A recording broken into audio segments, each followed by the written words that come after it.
That great baseball mind said human behavior flows from three main sources: desire, emotion, and knowledge.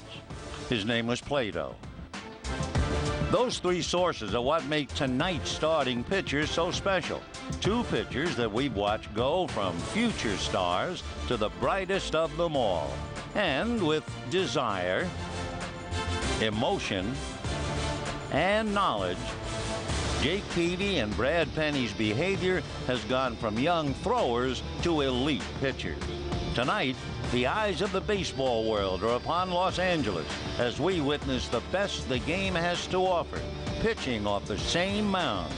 Peavy, Penny, next.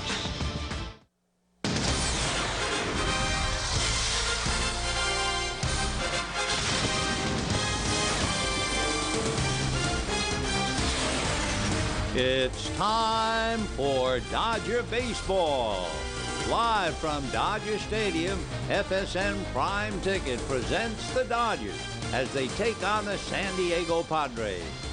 Hi, everybody, and a very pleasant Friday night to you, wherever you may be. TGIF, and the Dodgers are home against the San Diego Padres. Last time they met, the Dodgers won 2 out of 3. However, tonight, it's a rematch, Jake Peavy and Brad Penny, and it's been all Peavy's way. First of all, he beat Penny in San Diego 4-1. Secondly, he is 10-1 lifetime against the Dodgers, having won 8 straight against them and 3 in a row in his starts here at Dodger Stadium. Brad Penny lifetime against San Diego, 3-6. And when they go head-to-head, Peavy is 4-0 and Penny is 0-4. For the Dodgers, they come home having just been swept in Arizona with a 3-game losing streak. The Padres check in. They have a 2-game losing streak. So game 1 of the series, tomorrow night, another rematch, Big Chris Young and Derek Lowe. We'll get to the ball game. We'll have it all coming up for you right after this.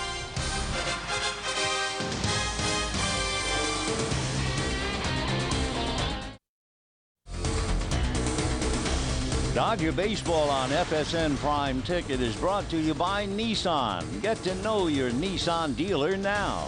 By Southwest, you're now free to be more productive. Visit southwest.com. And by Rico, move your ideas forward with Rico Dependability. Hi, everybody, and a very pleasant Friday night to you, wherever you may be. The Dodgers here at home at Dodger Stadium on a glorious evening, and the prospects of quite a ball game as Brad Penny and Jake Peavy hook up yet again. As far as the visiting Padres are concerned, they've been struggling with the bat. They come in with a 2-game losing streak. Brian Giles in right field, Tad Iguchi at second base, and Adrian Gonzalez at first. Kevin Kuzminoff hits cleanup at third base, and then Jim Edmonds in center. Khalil Green, the shortstop. Scotty Hairston is in left field. Josh Bard behind the plate. Remember, Michael Barrett is on the DL, and Jake Peavy will be on the mound. On the mound for the Dodgers is Brad Penny, 0-1 this year. You may remember he started a game last Saturday in San Diego. Gave up 5 straight singles, struggled to give up 4 runs, made 38 pitches, and when all was said and done, he was beaten in the first inning. So he is 3-7 in his career, and Penny trying to get a victory against Peavy. Going head-to-head, he's 0-4, and Peavy is 4-0. So Brian Giles, Tad Iguchi, and Adrian Gonzalez in that order. San Diego comes here having had 20 singles in their series in San Francisco, and it's hard to believe for Bud Black. They were 0-19 with runners in scoring position. So let's see what happens tonight as Brian Giles checks in. Left-hand hitter, first ball swinging, and fouls it away. Giles is 2 sides of the coin. First of all, he is a fellow who will walk more than he strikes out. But there was a game he played here last year. In leading off, he went 0-4 on a total of only 7 pitches. So he was first ball swinging. This time he takes another strike, and the count 0-2. Gorgeous evening, 75 degrees. Nice crowd on hand and a light breeze blowing from left to right. Giles homered earlier this year in a series in San Diego against the Dodgers, hitting .297 and takes low, ball one. 1-2 to Brian Giles, then Tad Iguchi and Adrian Gonzalez. So Brad Penny, who is very, very tough most of the time, but the Padres always seem to find a way to beat him. The 1-2 pitch on the way is off the plate, 2-0. One of the things the Padres have been able to do this year with their record of 5-5, if they score first, they're 5-0.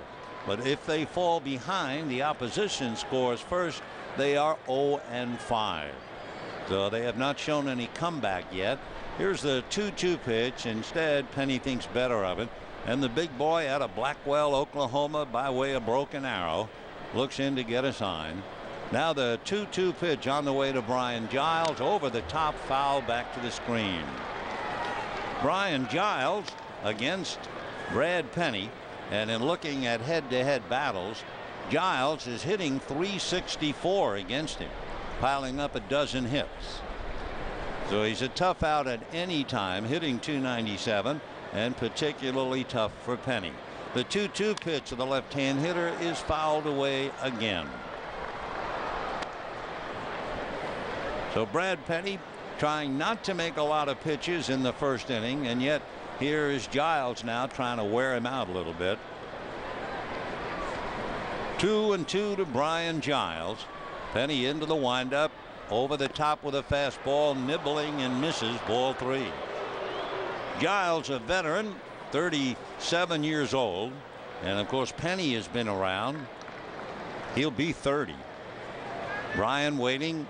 3-2 to the pesky leadoff man, bent at the knees and waist. Penny ready and comes back, and it's swung on and missed, and down goes Giles. So it was a lengthy battle, and Penny wins it. Let's take a look at the Dodgers with the leather. They shape up this way with Loney and Kent on the right side, Percall and DeWitt on the left. Raphael with 3 errors in 9 games this year. Last year made 19 for the season. The outfield of Pierre, Jones, and Ethier. Matt Kemp sits down, and the batter now is Tad Iguchi. So Iguchi, the right-hand hitting second baseman. Penny into the windup, comes to Tad and gets the inside corner for a strike. 0-1 the count. Tad Iguchi, born in Tokyo. With the last name Iguchi, odds on he was going to have the nickname Gooch. Here's the strike one pitch on the way, off speed, in nicely for a strike. 0-2. So with 1 out, first inning, Iguchi up there, no balls and 2 strikes. Adrian Gonzalez on deck. Right hand hitter waiting. Penny comes right back at him, and it's swung on and grounded foul outside of third. Iguchi is 5'10", and he's about 200 pounds. He was a silver medalist for Japan at the Summer Olympic Games in Atlanta. It's back a ways, 1996. Understand he does not speak very much English. Strike 2 pitch on the way. Penny deals off the plate, showcase fastball. The outfield slightly gapped, with Andrew Jones shading a bit to right center, and Andre Ethier straight away and up in right. Now the 1-2 pitch on the way to Iguchi, swung on and fouled away. So Penny, with that nice easy delivery, hitting 94 with the fastball. 1 out, first inning, no score. Brad into his windup, and the 1-2 pitch on the way, swung on, ground ball to short, long throw for Call, but he has the arm for it, and just like that, 2 down. So the batter now will be Adrian Gonzalez. Last year it was the 21st of September 2007, the Padres battling the Diamondbacks, not just for supremacy in the West, but for the overall National League lead. They were a half a game behind Arizona. They had a 2.5 game lead over the Phillies. They had a 4.5 game edge on the Rockies for the wild card. But they lost 2-1 to the Rockies in 14 innings that night, and from then on they hit the skids. They went 4-7, and finally losing the extra inning game, the playoff loss to Colorado. And the pitch to Adrian is off the plate, ball 1. to the left-hand hitting Adrian Gonzalez, born in San Diego, kind of grew up in Tijuana. His father played for the Mexican team, played first base. The 1-0 pitch on the way. Adrian has a look, and that's low, ball 2. Gonzalez went to East High in Chula Vista. The big note about Adrian Gonzalez, the first player chosen in the 2000 draft, first time an infielder had been taken number 1 since the Mariners picked A-Rod. The 2-0 pitch on the way, and Gonzo hits a ground ball into right field, base hit. So a 2-out single to right for Adrian Gonzalez, and the batter will be Kevin Kuzminov. And talking about how the Padres can look back to last year, remember the Dodgers were tied for first place the 29th of July, and just as Bud Black went through some pain, Joe of course hasn't experienced it in Dodger uniform, but the Dodgers after 105 games last year were tied for first, and then they lost 2 in a row to Colorado, and then they just went down the chute. So Colorado's had a lot to do with each team, and the pitch in for a strike to Kevin Kuzminov. Kevin, a background of athleticism. His dad played in the NFL with the Chicago Bears. Kuzminov hitting .300. Big right-hand batter. Then he comes back down at the ankles to drive him off the plate. 1 ball and 1 strike to count. Kuz, as they call him, 6'1", 210, born in Newport Beach, went to the University of Nevada, Reno. Last year he started off very, very slowly and then caught fire. But this year he's hitting .300 right at the start. Holds up on a pitch that's low. 2-1 to count. So Penny with Gonzalez at first and 2 out. Big right-hand batter Kuzminov. And Kuzminov 2 for 6 in the past against Penny. Brad ready, here he comes, and it's whacked into left field. A base hit. Pierre up to play it cautiously on the second hop. So with 2 out, singles by Gonzalez and Kuzminov, and the batter will be Jim Edmonds, as they got a left-hand hitter up there now with 2 on and 2 out. So Jim Edmonds, who has certainly had his trouble, shoulder surgery, toe surgery, but he is healthy now.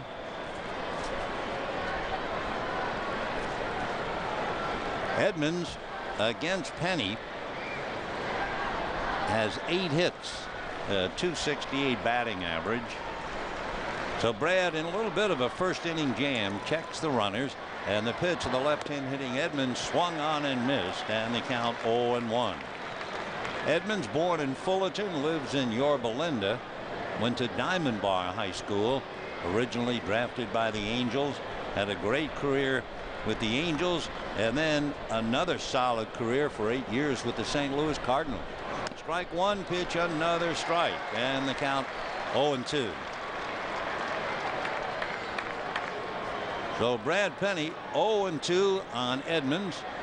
He had gotten Giles to strike out, Iguchi on a ground ball, Gonzalez single to right, Kuzminov to left, and he has an 0-2 count to Jim Edmonds. Set at the belt is Penny. Here he comes, swung on and fouled away. For San Diego, it is one-sided. San Diego has 3 stolen bases. The opposition, and this has to really keep Bud Black up at night, the opposition has stolen 12 to the 3 that the Padres have generated. The Dodgers have stolen 6 and have allowed the opposition 4. So 2 on, 2 out, 0-2 the count to Edmonds. Penny ready, here he comes, low, blocked nicely by Russell Martin. 1-2 the count. Now Martin going out to talk to Penny, who's starting to make a lot of pitches in the inning. 25 pitches, which is part of his problem.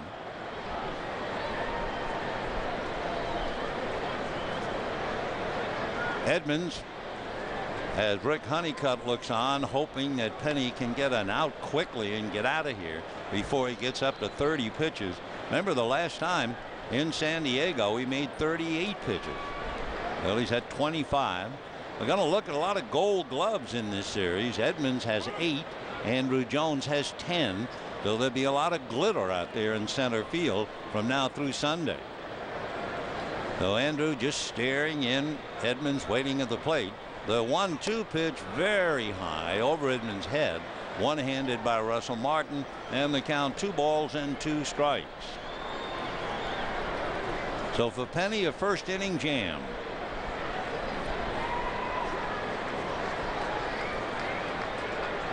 All right, Brad set at the belt. Another look at the runners. The 2-2 pitch to Jim Edmonds is taken off the plate. Ball 3. So he's gotten several 0-2 counts. Then starts to nibble, try to hit the outside corner. He went all the way with Giles. And now after going 0-2 with Edmonds, he goes 3-2 to make Torrey squirm a little bit in the dugout. And Brad, right foot on the rubber, leans in with Gonzalez at second and Koosman off at first. 2 out. Runners go. Pitch is swung on and missed. Down goes Edmonds. High fastball at 95. So no runs, 2 hits and 2 left. An angry Brad Penny at himself. No score.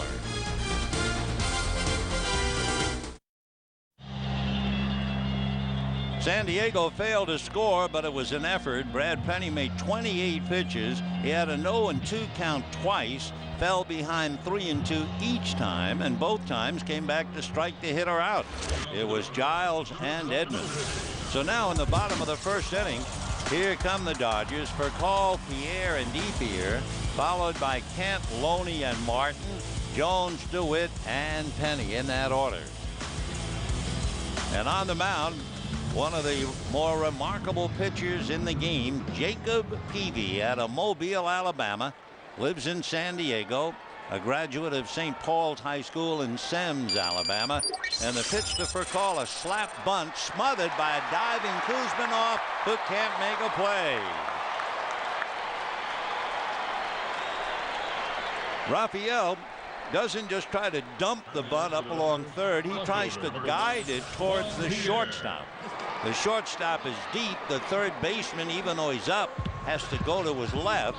And in this particular instance, Koosman dives, could not come up with it cleanly, and Furcal with a bunt single. And you can bet one of the things the Dodgers will try to do is disrupt Peavy.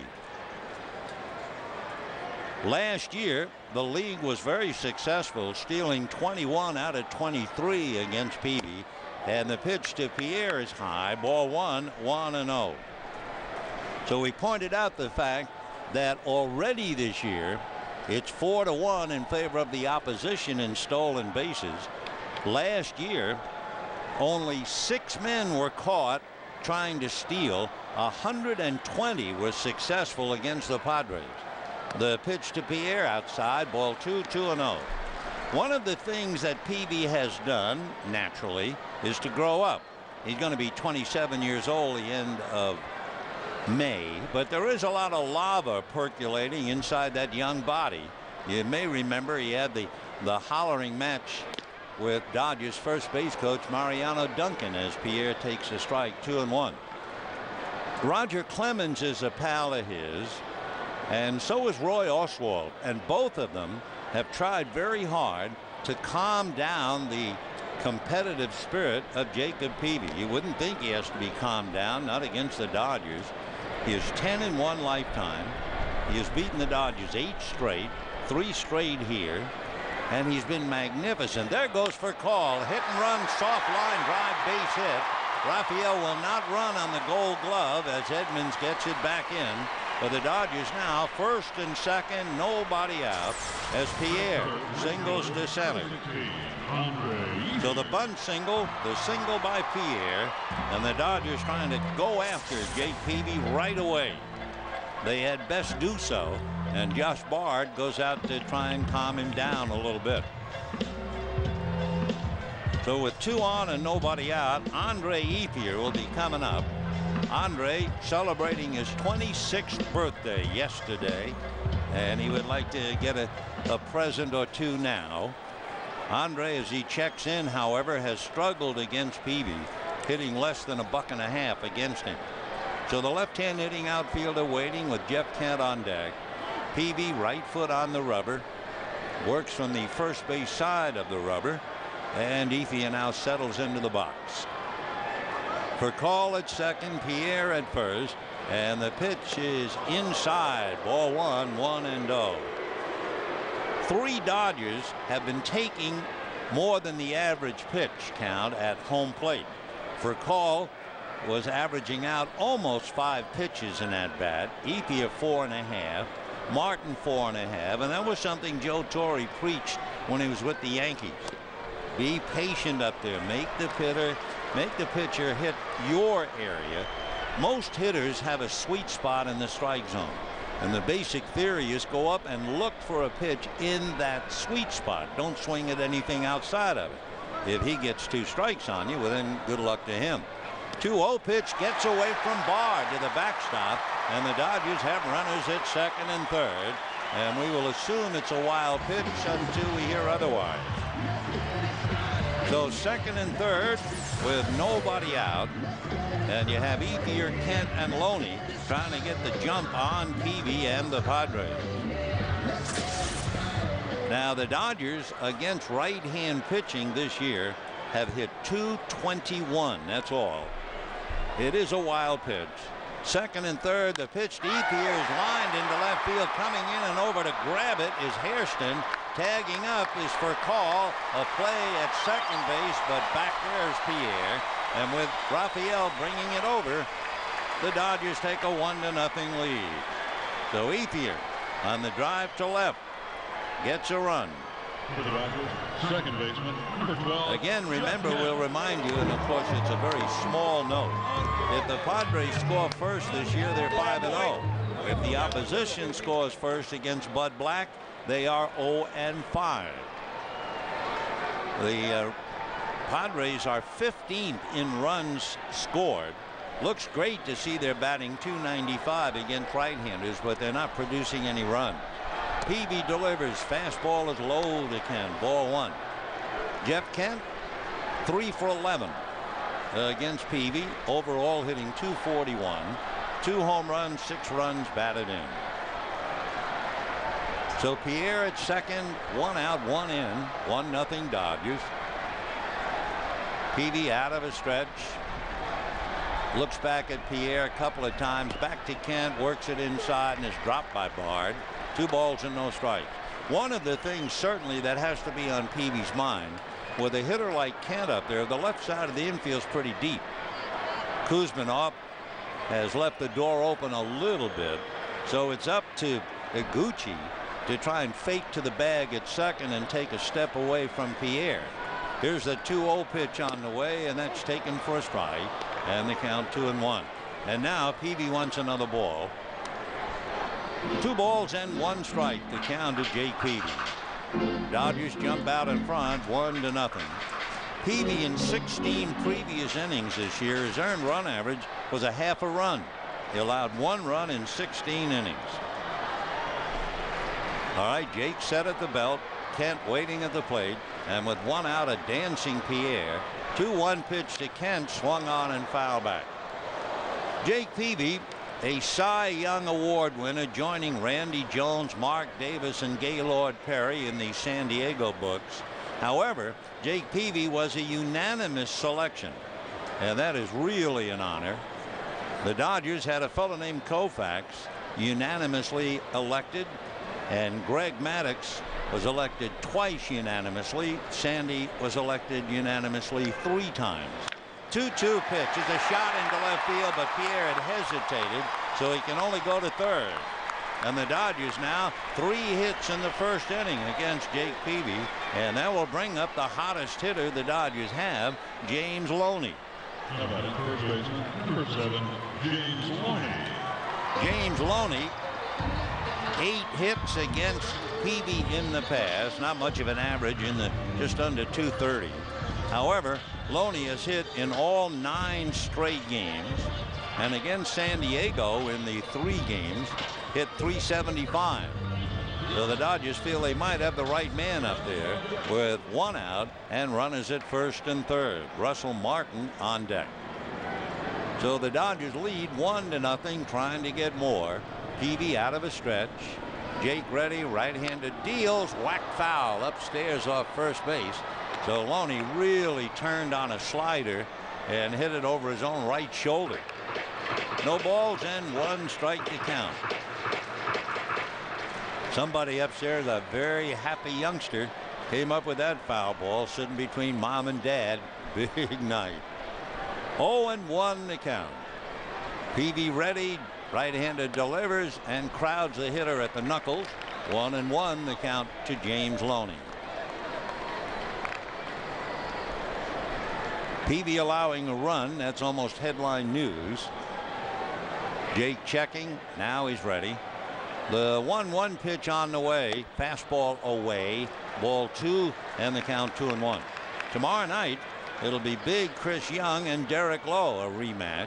Sunday afternoon, youth against the veteran. Chad Billingsley against Greg Maddux. 2-1 to Loney. Out of a stretch is Peavy. Jake delivers, swung on and fouled away. Again, trying to keep the ball in on Loney's hands. Another slider, and he fought it off.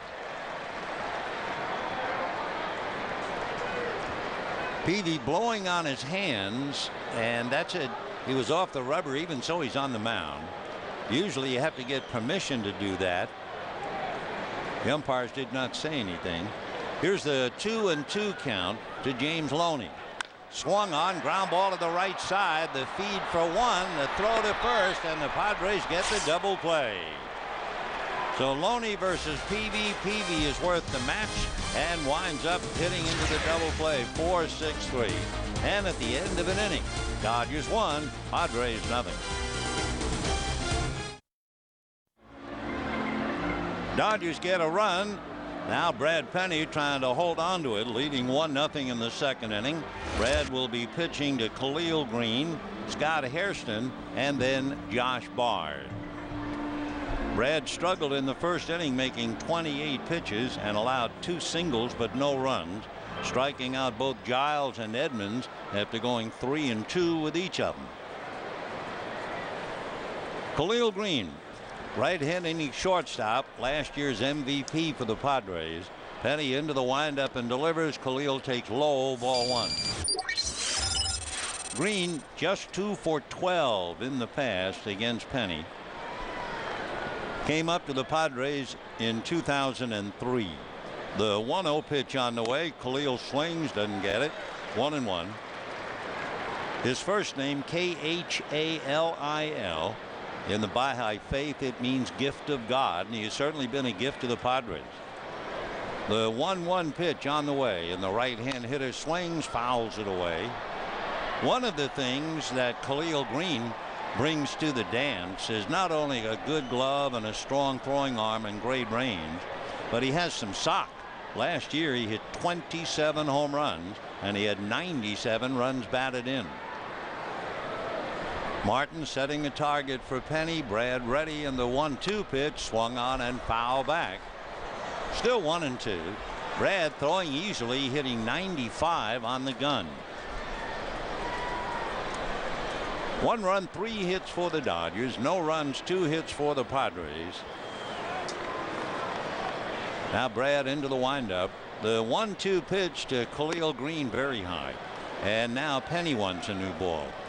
You know, earlier we were talking about Jake Peavy and how there was a lot of build-up lava inside that body, and how Mariano Duncan got him upset, and how he has learned to calm down as he sits quietly in the Padre dugout. Penny had his own explosions as he's in the dirt for ball 3.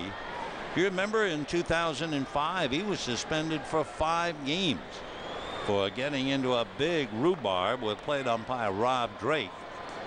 But now Brad has settled down a bit. When Penny gets angry, it's at himself, and he does a pretty good job of holding it in. All part of the maturing process. 3-2 pitch, fastball fouled off. So he went 3-2 on 2 hitters, struck each man out in the first inning. Now he's 3-2 on Khalil Green. Green does not walk a lot. He's a very aggressive hitter. last year. 128 strikeouts, only 32 walks. 3-2 is swung on, ground ball up the middle, backhanded by Kent, who stumbles to his knees, gets up and throws out Green. So it looked like an effort for Jeff Kent to get over there, but he was able to make it. Reaching for the ball, he dropped to his knees and then got up. And playing second base, he was pretty easy opportunity to still take care of Green. Now Scott Hairston coming up. Scott Hairston, another young player who has developed as Green grounds out to the veteran Jeff Kent. And the first pitch to Scotty misses inside. 0-1 the count.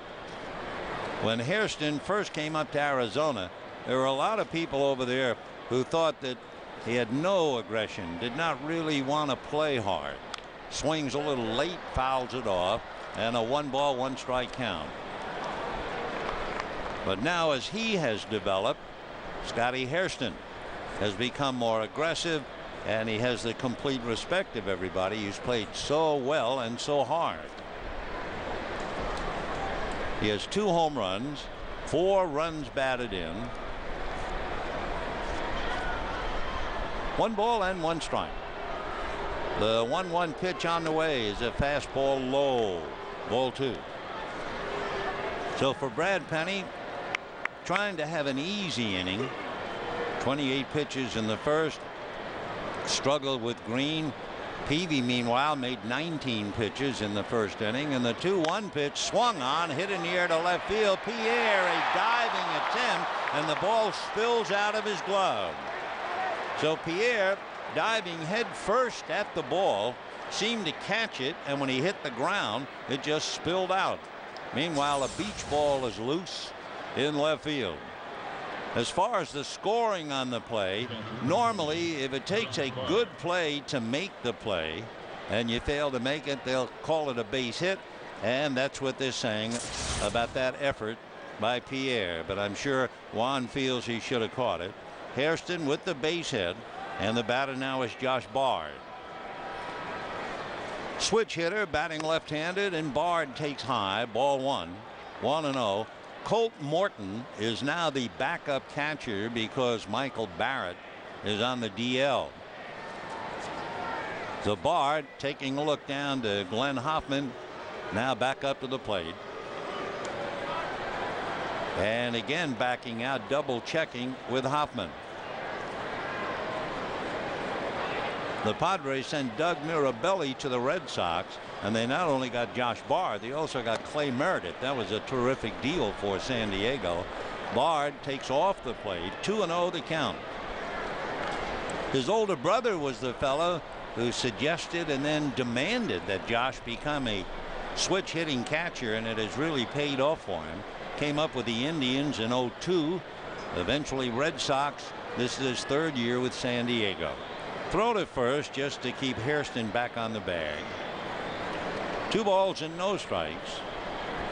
1-0 Dodgers, top of the 2nd inning. Just the beginning of what should be a wonderful series. Chris Young and Derek Lowe tomorrow night. Greg Maddux, Chad Billingsley Sunday. Bard takes high and away, ball 3. Meanwhile, as the Dodgers trying to get well, 1-0 leading, and in the Dodger dugout, lots of conversations, a lot of mental notes being made. The 3-0 pitch is down the pipe, and the count 3-1. Bard last year hit .285. He had 5 home runs, 51 runs batted in, and hitting .292. Jake Peavy will follow. Penny ready. And the 3-1 pitch swung on, poke foul down the line, out of play. Josh Bard was originally drafted by Minnesota, did not want to sign. He went on to Texas Tech, and eventually was signed by the Rockies 9 years ago. 6 years ago, in fact, in August, he made his major league debut, homered in the 9th inning to give Cleveland a win. Only the 2nd time in history a walk-off home run on a debut. And Bard takes ball 4. So now first and second, one out, and Jake Peavy coming up. Peavy with the bat is 1 for 4. He has 2 runs batted in, so he can swing the bat. The Dodgers know full well he's burned them from both the mound and at the plate.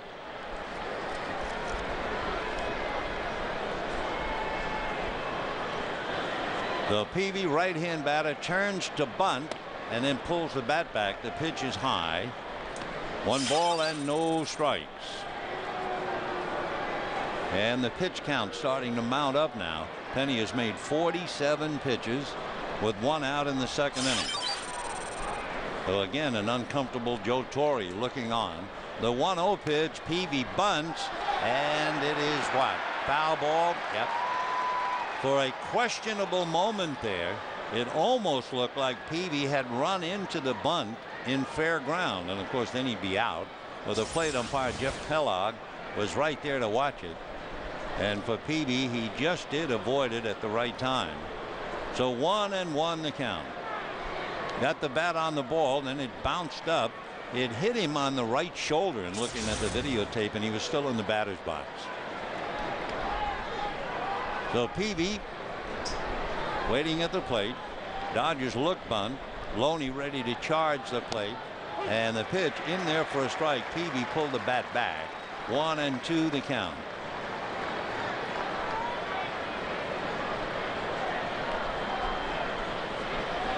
Peavy another look over at Glenn Hoffman as the runners take their leads. Hoffman keeping an eye on Hairston at second, Bard at first. And the 1-2 pitch. Peavy's not showing bunt, swinging away, ground ball to short for call to Kent to Loney, double play. Well, that's a little bit of a surprise because San Diego really struggling to score runs, and you'd figure they'd try to go for a couple. Well, they did all right, couple of outs, and it's 1-0 Dodgers. Dodgers leading 1-0, bottom of the second inning.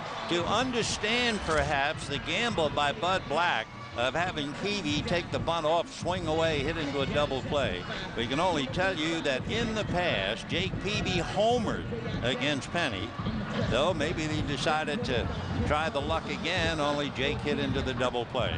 So it goes in the life of a manager for Brad Penny. He has now made 50 pitches in 2 innings, so he is struggling a bit.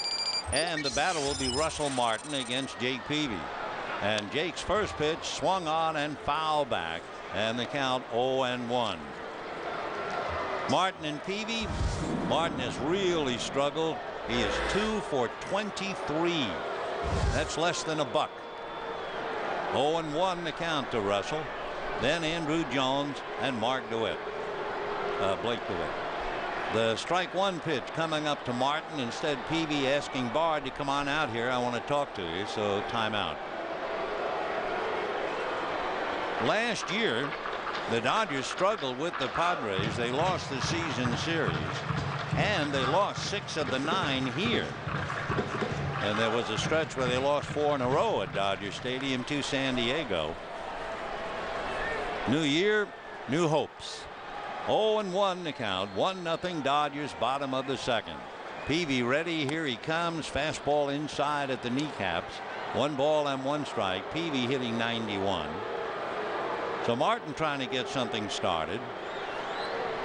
And the 1-1 pitch inside under the elbows, ball 2.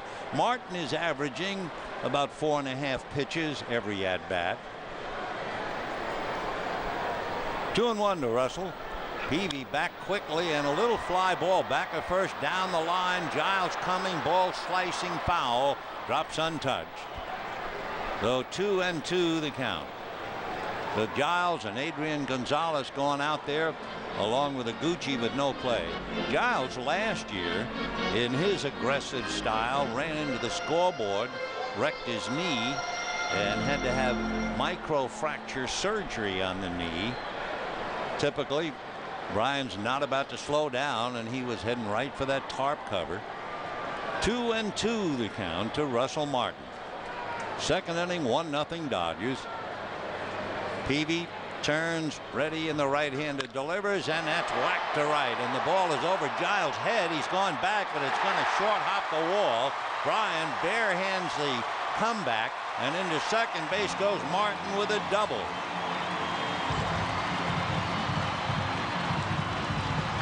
So Russell Martin goes the other way with a drive to right over the head of Giles. Bryan could not get back, so he let the ball decide the issue. Caught the ball with his bare hand, gunned it back in, and by that time Martin was into second base. So now Jones, DeWitt, and Penny trying to pick him up as the Dodgers try to put the heat on Peavy. Andrew Jones 1 for 18 in the past against Peavy. Jake set, looks back at Martin, works his hitter, and gets a strike. So the Dodgers 1 run on 4 hits. Padres no runs on 3 hits. Andrew with over 1,700 major league games under his belt. And the strike 1 pitch swung on and fouled back. So he's in a hole now. No balls and 2 strikes. When the game started, we mentioned the fact that Peavy had allowed 1 run in 16 innings and that his earned run average was a half a run. Over that same stretch, he allowed only 5 hits. He's already allowed 4 hits tonight in 1 inning plus. Back he comes, down and dirty, and it's blocked by Josh Bard. So another new ball put in play. 1-2 the count with Martin at second and nobody out.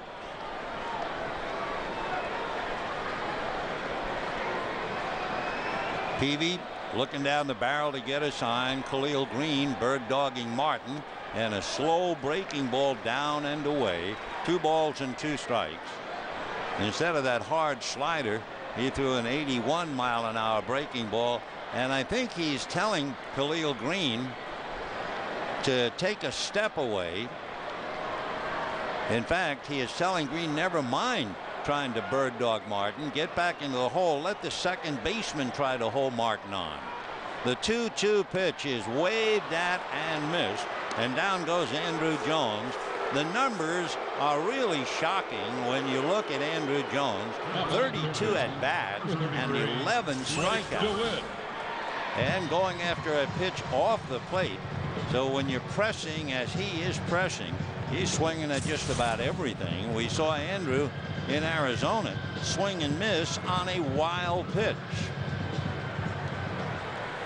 So 1 out. Peavy gets the out, and now the batter is Blake DeWitt, the young left-hand hitting third baseman. Peavy ready and delivers. Fastball a little high, ball 1, 1-0. DeWitt is still young enough and impressionable enough to realize what a thrill it is to play in the big leagues. Not blasé at all. He still can get over the airlines, the hotels, king-size beds, the life of the big leaguer. 1 ball and no strikes, and he has certainly done well enough to be here. DeWitt hitting .250. He has a couple of RBIs, and he has been a dazzling defensive third baseman. 1 ball and no strikes to Blake. The 1-0 pitch, and that's in there for a strike, and the count 1-1. Waiting on deck, Brad Penny. Dodgers scored in the first inning. Furcal bunted for a base hit. Pierre singled. Wild pitch moved them up, and the fly ball by Ether picked up the run. The next pitch to DeWitt, high and outside. Ball 2, 2-1 the count. 1 run, 4 hits for the Dodgers. No runs, 3 hits for the Padres. Outfield pretty much straight away and somewhat shallow. And the 2-1 pitch to DeWitt, foul back to the screen. 2-2. Although the outfield has shortened up, especially with a runner at second base and 1 out, they're going to gamble that DeWitt does not have the power to hit it over the head of any of the outfielders. Although in Arizona, he sent Eric Burns, the left fielder, right up against the 376 sign with a long fly ball. So Blake waiting with Martin at second and 1 out. Khalil Green shadowing him. Now the 2-2 pitch on the way. Peavy set, comes back to his hitter, checked on a foul tip, caught by Bard, and down goes DeWitt. So 2 strikeouts for Peavy here. So Martin opens up with a double. 2 outs later, he's still there. And the batter will be Brad Penny. Penny is not a bad hitter, as you probably know. Not to say he can handle Peavy, but at the same time, he's not an automatic out. He's had 2 home runs in his career, 29 RBIs. Peavy set, ready. Jake deals fastball, swung on and missed. 92 on the gun. The old story, you don't change up on a pitcher unless he's a very good hitting pitcher. So Peavy starts Penny off with a bullet. 0-1 the count. 1-0 Dodgers, second inning. Peavy will look back at Martin, who now has a big lead, and a line drive, base hit to left. Charging it is Hairston. Here comes Martin. The throw to Bard. Oh, he's out from me to you. Russell Martin hoping to knock the ball out of Bard's mitt, but Josh had plenty of time. Hairston's throw was not only on the money, but Martin never had a shot. So a fine play by Scott Hairston. And Martin is going to be out by 10 feet, so all he can do is shoulder Bard to no avail. 1-0 Dodgers. Dodger baseball on FSN Prime Ticket is brought to you by Aflac. Ask about it at work. By the Lexus Hybrids and the power of H. And by Carl's Jr. Hot crispy fries smothered in chili and cheese. Chili cheese fries back at Carl's Jr. Dodgers lead the Padres 1-0. Brad Penny getting a base hit to left field, but Russell Martin cut down at the plate on a strong throw by Scott Hairston. So Penny, who's made 50 pitches, now ready to start the third, and it will be the top of the order with Russell Martin having cleaned up. All he could do was hope to brush block Bard, and Bard knew he was coming. Josh had plenty of time, and it was interesting. Martin threw the shoulder at him, didn't bother Bard at all, and then Martin kind of patted Bard on the back as if say, good play, brother catcher. So it's still 1-0 in favor of the Dodgers. Here's Martin as he came in, throws the shoulder at Bard, trips, falls down, then gets up out of the ground as Bard starts to walk back, and then as Martin gets up, he gives Bard a quick bat on the fanny, and that's that. One compliment from a catcher to another. So now Brian Giles checks in at the plate. Penny's first pitch, and that's a little low. Ball 1, 1-0.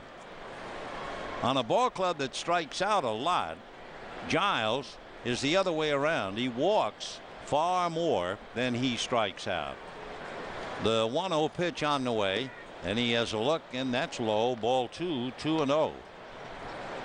Last year, Giles walked 64, struck out 61. So Penny down 2-0 to him in the count. And the pitch, Brian with an open stance, left-hand hitter, takes way off the plate. Ball 3. So Penny muttering to himself in the first inning when he made 28 pitches. Takes a big sigh, looks in to get a sign from Martin.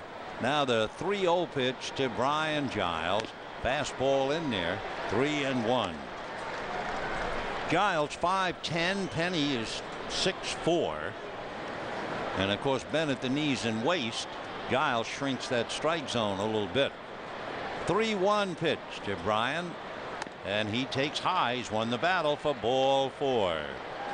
Say, friends, be sure to be here. One of the best deals in baseball coming up. The Dodgers buy 2 get 2 free season ticket offer. That's right, 4 season seats for the price of 2. For details, visit Dodgers.com or call 866-DODGERS. All right, Giles at first. Giles does not do a lot of base running. Oh, in his major league career, he stole 15 back when he was with Pittsburgh, but he stole 4 last year. And here is Tad Iguchi. So Iguchi with Giles a cautious lead at first. 1-0 Dodgers in the third, and Iguchi takes a strike. 0-1. Tad looks down to Glenn Hoffman for the moment. Coaching in first, Rick Renteria. 0-1 the count. Penny ready. There goes Giles. Hit and run foul ball. Gucci didn't get a pitch to handle, but to protect the runner, he had to go after it. And he had to lunge at a pitch down, a slider, and he just did get a piece of it. So Giles comes back to first. We understand that Gucci loves driving fast cars. He said if he wasn't a baseball player, he might be a race car driver. Here's the strike 2 pitch coming up. Fastball waved at and missed. So back to the pits he goes. 1 away. They say Gucci, among other things, has had a Ferrari, a Mercedes, and a Porsche. Anyway, 1 away. Giles at first, and Adrian Gonzalez checking in. Probably the best pure hitter in the Padre lineup, hitting .326. Adrian with 2 home runs, 6 runs batted in. Giles off the bag at first, and Gonzalez takes low, ball 1. Left hand hitting first baseman, 6'2", 220. As he said, I've been playing baseball since I was 4 years old. His dad was a first baseman on the Mexican national team. Here's the 1-0 pitch on the way. Penny watching, Giles still watching, and off the rubber. In fact, Gonzalez' family has owned an air conditioning firm with over 80 employees, 5 different branches in San Diego.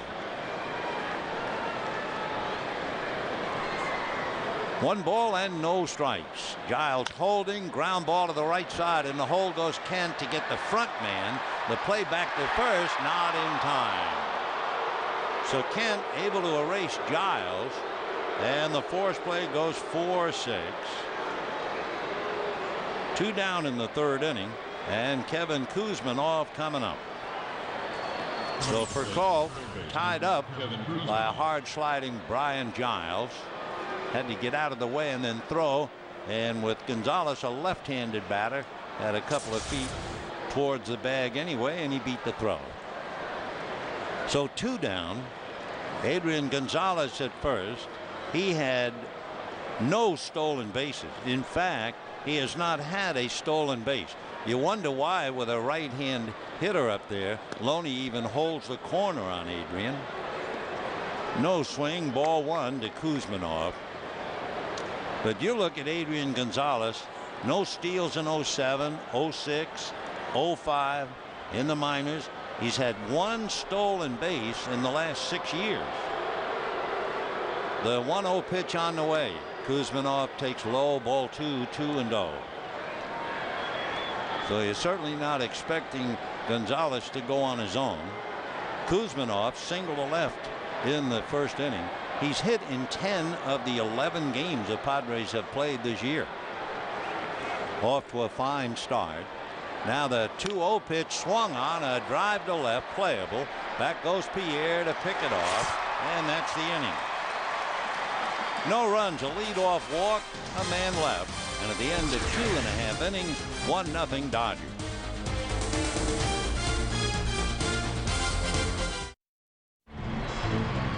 Brad Penny is leading 1-0 into the bottom of the 3rd inning, but he is struggling. He's made 63 pitches, and he's had a first pitch that has missed the strike zone to 8 of 13 batters. So he is pitching uphill and backwards, but he does have a 1-0 lead. Now in the bottom of the 3rd, for call, Pierre and Ethier, and Raphael takes off the play, ball 1. He guided a bunt toward shortstop and beat it out in the 1st inning, and eventually came around to score. Now the 1-0 pitch on the way. Peavy delivers a high fly ball into left center field in the gap, and that's going to go to the wall. Short hop the wall. Raphael into second base with a stand-up double.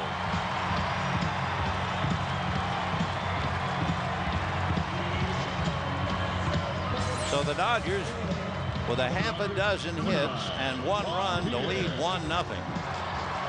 And just to repeat the note, Peavy allowed 5 hits in the first 16 innings of the season, and he's allowed 6 hits now in 2 innings plus tonight. Pierre, Ethier, and Kent now trying to pick up for call. Juan Pierre singled in the first inning, 1 for 1. Pierre 7 for 31. They pull up the corners thinking he might bunt, and he shows bunt but fouls it back. 0-1 the count to Juan Pierre. Last couple of years he's had over 135 bunt singles, maybe 50 more than any other active player over the same stretch. Kuzminov has to play caddy corner at third in case he has a play. Adrian Gonzalez shortens up at first. The bunt fouled back again, and the count 0-2. Trying to get that slider down, and he's fouled it off.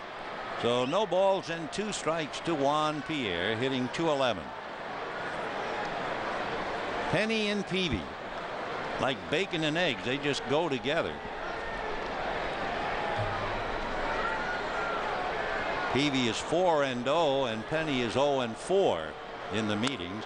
Little nubber up along third. A lot of English on it. Kuzminov shouldn't have picked it up. I tell you what, that ball had so much spin on it. If Kuzminov lets it go, that thing's got to go foul. But all Kevin wanted to do, he knew Pierre runs well, but that surely would have been a foul ball. He hit it inside out, and it was squirting towards the line, and he picked it up. And he didn't have a play, so the Dodgers get a big break there. And it also moves for call to third. Kevin would not have cost anything if he just allowed the ball to roll, but one of those things. So the Dodgers hope to take advantage of it now, and we'll see if Pierre tries to put some heat on Peavy. There he goes, and the pitch is pulled foul down the line. Boy, did Ethier jump on that thing. We'll repeat. Last year, the league stole 21 out of 23 against Peavy.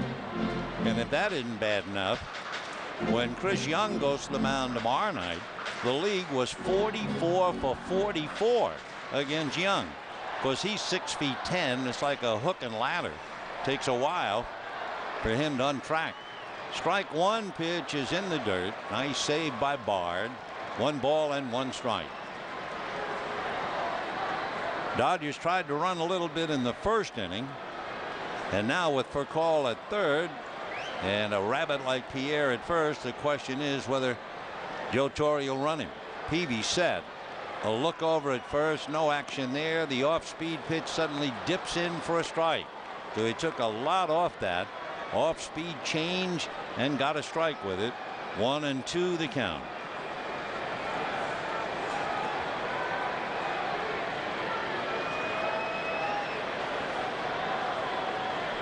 Peavy with Furcal at third. Pierre going from first, and a foul ball. So it's the second time that they have run Pierre. Dodgers had first and third and a run in the first inning. But the runner at first was Kent, so they weren't about to run him, and Loney hit into a double play. But with Pierre at first, they've tried to run him twice. 1-2 to Ethier, hitting .281. Peavy again ready. There goes Pierre. The pitch in the dirt. No chance to get him. So Pierre steals second base unmolested. Second and third, nobody out. So that means the Padres have stolen 3 bases this year and given up 13. So now Ethier with first base open and Bud Black twisting and turning a little bit. The 2-2 pitch. Check swing on a pitch up and in. Ball 3. So Peavy's been in trouble in every inning. 2 hits, a wild pitch, and then a base hit in the first inning. A double and a single in the second inning, and a double and a bunt single here. Little ground ball wide at first. The feed instead will be taken to the bag by Gonzalez. Scoring is Furcal. Taking third is Pierre, and the Dodgers lead 2-0.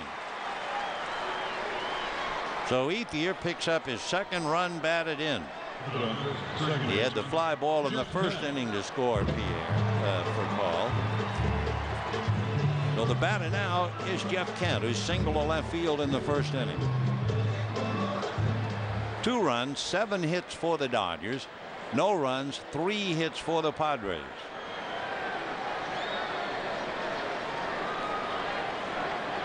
Kent 3 for 11, then got a base hit. So he is 4 for 12 against Peavy. With 1 out, they bring the infield halfway. And the first pitch is low, ball 1, 1-0. So that makes it a little bit easier for Kent. Knowing that the Padres have struggled scoring runs, Black brings the infield not up, but halfway. 1 ball and no strikes. Kent times one, hits it wide to third. Nice pick by Kuzminov to get him, and Pierre had nowhere to go. So Kent, ground ball to third. Good play by Kevin Kuzminov, and the batter will be James Loney. Kuzminov taking a base hit away from Jeff Kent.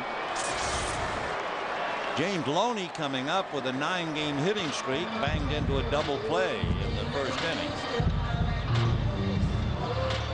Loney was hitting right around 230 against Peavy before hitting into the double play. The last Dodger to have a string at the start of the year of 9 or more, Paul LaDuca. The bunt attempt foul back. I think that's the first time we have seen Loney ever try that.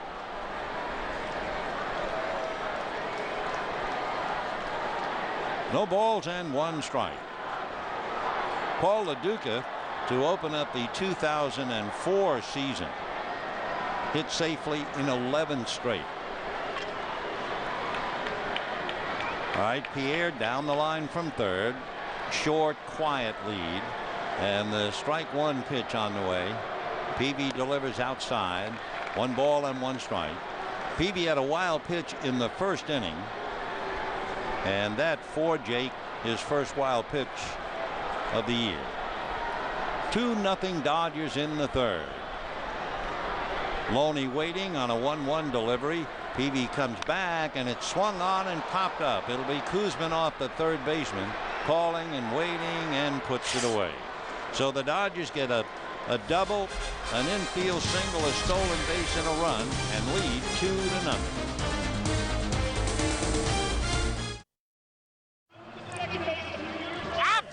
Here's our Aflac trivia question for the night. Who holds the LA Dodgers record for consecutive games getting a hit to start a season? In other words, we just told you James Loney has hit safely in 9 straight, and we also told you that Paul LaDuca hit in 11 straight. But who holds the LA Dodger record? Well, we'll give you the answer in a little while. Now let's concentrate a little bit on Brad Penny. Penny has made too many pitches. 63 pitches in 3 innings. That's 21 pitches an inning. Too many. Give him 189 for a game. No way. So Jim Edmonds, Khalil Green, and Scott Hairston.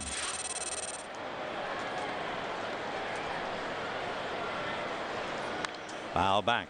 For the Dodgers, if they were keeping score of the game, they would look back and realize they had a chance to really jump on Peavy, and they haven't been able to do it. Oh yeah, Larry Bowa is in good spirits talking to Torrey. But for instance, Kent had a base hit in the first inning after they had scored a run, and Loney came up and hit into a double play. In the second inning, Martin doubled, and with 2 out, Penny single to left, and Hairston threw Martin out at the plate. And then in the third inning, Dodgers lost an extra run when Kent was robbed on a good play by Kuzminov, and they had to settle for 1. So it's 2-0 Dodgers in the fourth. 1-2 the count to Edmonds, who struck out on a 3-2 pitch in the first inning. One reason the Cardinals were not in a hurry to sign Edmonds, he had a very tough time against left-hand pitching, but not against right, and he strokes a single. So Edmonds, a leadoff single. Shortstop, Khalil Green. And Khalil Green coming up.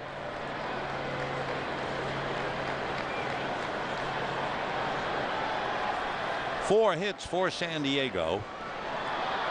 Khalil Green grounded out to Jeff Kent in the second inning. 2 runs, 7 hits for the Dodgers. No runs, 4 hits for the Padres. Remember, San Diego, in the recently concluded series in San Francisco, where they lost 2 out of 3, 2 straight, they had 20 singles. 0-1. Padres come in with a half a dozen home runs. The Dodgers have only hit 4. Dodger pitching has allowed 6. Padre pitching has allowed 7. 0-1. And a fly ball to center. A Gold Glove at the end of it. So Green keeping Edmonds at first with 1 out. And Scott Hairston coming up. Today is a rather interesting day when you go back. In 1947 on this day, Jackie Robinson signed a contract to play in the Dodger organization on this date. 4 days after he signed, he was playing in the big leagues. And it's rather timely to think about Jackie tonight, along with the presence of Scott Hairston at home plate. Scott Hairston's grandfather was the first African American to play for the Chicago White Sox in 1951, 4 years after Jackie. And of course, Hairston, a great baseball family. And a line drive base hit into left center. Stopping at second and holding there is Edmonds. So Penny, as we said, has been struggling. He's leading, but he is certainly far from a lock. And the batter will be Josh Bard. So Hairston 2 for 2. 2 runs, 7 hits for the Dodgers. No runs, 5 hits for the Padres. We're only in the 4th. Tomorrow night, Derek Lowe and Chris Young. Sunday afternoon, the finale. Greg Maddux against Chad Billingsley. San Diego will leave, and the Pirates will be here starting Monday night. So Bard with Peavy on deck. Bard walked in the second inning. Ball 1. And that's when Bud Black, remember, rolled the dice. He had Peavy around to bunt twice, couldn't do it, took the bunt off, had Peavy swing away, and he hit into a double play.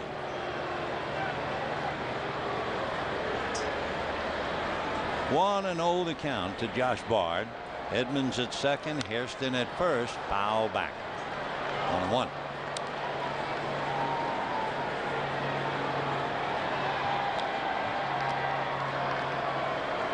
Bard, who went to high school at Cherry Creek, that's right about on the edge of Denver. In fact, he went to school with Brad Lidge, the relief pitcher with Houston, who's now with Philadelphia. They were teammates in high school. That's a strike. 1-2 to Josh.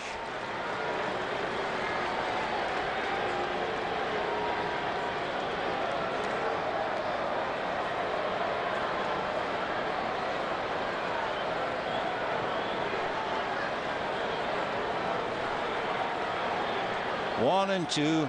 That's the splitter. That's the grip. And a broken bat flare into left field, base hit. They are waving Edmonds in, and Pierre will get it back into for call. So a broken bat single by Bard, and just like that, Edmonds comes home. Hairston stops at second, and for Penny, it's 3 hits in the inning and a run. So you just can't make as many pitches as Penny has made. And Rick Honeycutt is going to go out and try to counsel him.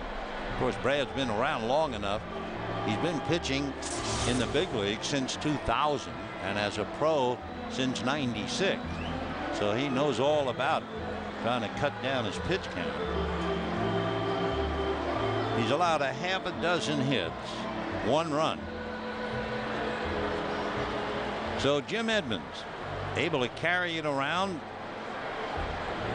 Base hit to left field. Broken bat helped him. The ball didn't get to Pierre in a hurry. So Jim brings it in. 2 on, 1 out. Here's Peavy again. Let's see if Bud Black decides I'm going to stay with him until he gets a bunt down. Yep, he got it down. Loney's going over to third in time to get the force on Hairston. So Peavy bunts into the force play. 3-5. That's nice having a left-handed first baseman. All he has to do is pick it up and throw, and he had Hairston hung out to dry easily. So Bard at second, but he's tough to score on a base hit, a big catcher. And Brian Giles the batter. 2-1 Dodgers in the 4th. And that's going to be hit into right field. Efier is going to have to backhand it. Here comes Bard. Here comes the throw. It's up the line. So Bard scores to tie it up. Peavy goes all the way to third. And we have a 2-2 tie. And for Brad Penny, he's just hanging on here. So Giles, base hit, run batted in. Second baseman, Tadahito Iguchi. 4 hits off Penny here in the inning. 2-2 tie. And Tad Iguchi coming up. There you can see 76 pitches. So he's laboring. And that's smoked into center. He's not only laboring, he has given up a 2-0 lead. It's 3-2 San Diego. So Iguchi, a line drive single to center.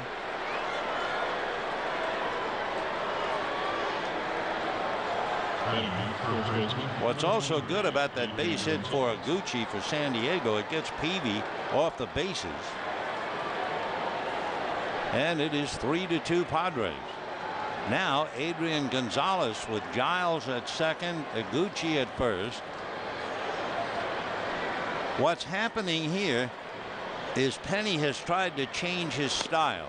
Remember, we told you he was going 3-2. He was missing first pitch strike, and he had made 50 pitches in the first 2, 63 in the third. So in this inning, he's been trying to get ahead, trying to get that first pitch over, and 5 of the 7 batters have jumped on that first pitch.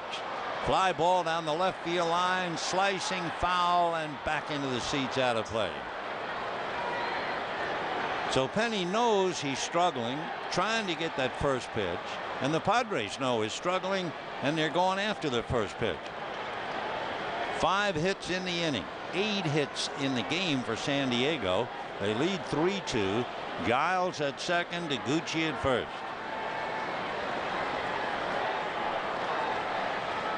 Gonzalez hitting .318, trying to keep it going. 0-2. Breaking ball down and in, ball 1. When the Dodgers come up in the 4th inning, Martin, Jones, DeWitt, and if anybody gets on, Penny. 1 ball and 2 strikes. Low again, 2-2.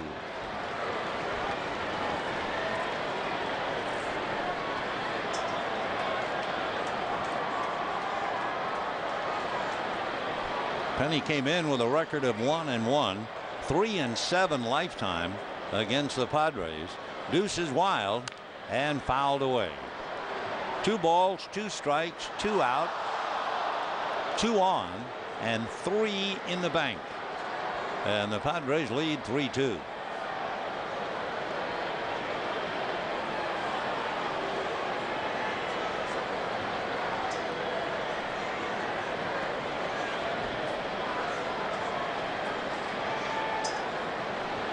Two and 2 to Gonzalez. Bouncer up the middle into center field.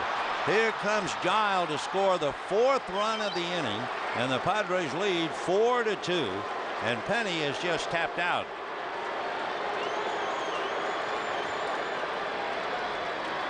So Brad Penny making too many pitches. You knew that sooner or later it was going to catch up to him, and it has caught up to him as Honeycutt gets on the phone to talk to the pen. The 9th man to come up in the inning is Kevin Kuzminov. Penny has allowed 6 hits in the inning. He allowed 6 hits in the first inning last week in San Diego. So now here's Kuzminov, fouled away, 0-1.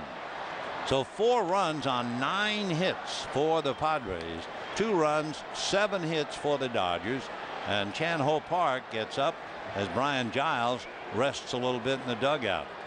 Chan Ho hadn't had a chance yet to throw a pitch. 0-1. Check swing, that's going to cost a strike.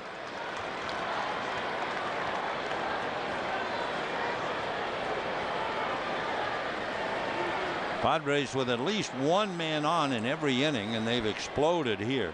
6 hits and 4 runs. Gucci and Gonzalez out there. And that's a fly ball down the line, slicing away from Ethier, and he can't make a play.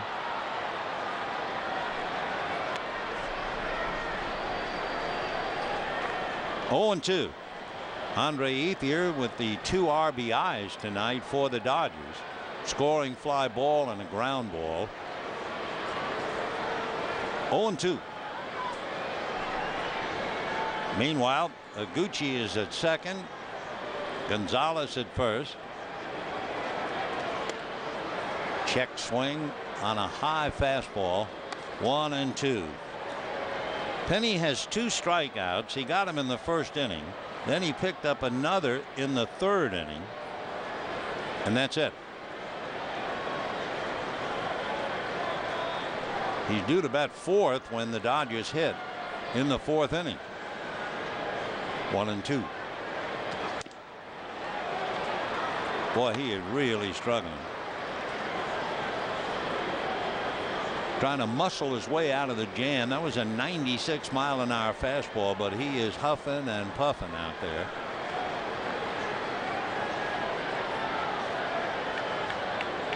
Two and 2. And a high fly ball that appears playable. Ethier is there. That'll be that. However, that 4 big runs for the Padres. And at the end of 3.5 innings, 4-2 San Diego. Aflac! Remember our Aflac trivia question. Who holds the LA Dodger record for consecutive games with a hit to start a season? You know, Loney. Loney came into tonight's game having hit 9 straight. And the champ was Steve Garvey. 21 from April the 7th to May the 3rd back in 1978. 21 game hitting streak. And a strike to Russell Martin. Martin doubled and was thrown out at the plate in the 2nd inning. Chan Ho Park has stopped throwing, and Penny's looking for a hard hat. 0-1. 1 ball and 1 strike. That last inning for Brad Penny, all 4 San Diego run scoring hits came either on the first pitch or with Penny ahead in the count. Though we told you that they were swinging at his first pitch, 5 of the 7 batters. Now the Dodgers start moving around in the bullpen. 2-2 the count to Russell Martin. And Chan Ho is up and throwing in earnest. So you get the idea. 4-2 Padres in the 4th. If they get anything going, they might hit for Penny. He certainly, in all honesty, has not been convincing. 2-2. Ball 3. Meanwhile, Peavy has not been a walk in the park either. 2 hits for a run, and the Dodgers really could have had more. 3-2. And he walked him. In the first inning, the Dodgers had a run in, and Loney hit into an inning-ending double play. In the second inning, Martin doubled, and with 2 out, Penny singled, and Martin was cut down at the plate. Bud Black heaved a sigh of relief. In the third inning, the Dodgers had a double, a single, a stolen base, and managed only 1. And now the Padres lead 4-2, and here's Andrew Jones. Slider for a strike. 0-1. Andrew struck out in the second inning. On deck, Blake DeWitt.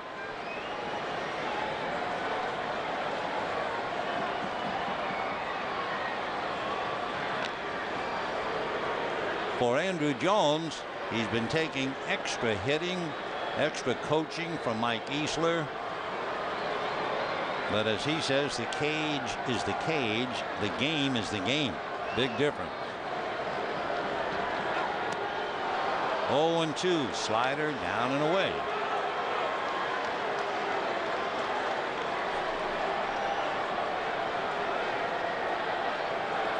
Well, he's gotten 2 sliders. Let's see what Peavy gives him now.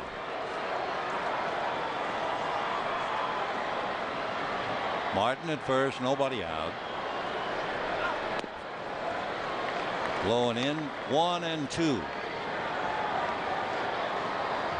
Both sliders were down and away from Andrew Jones.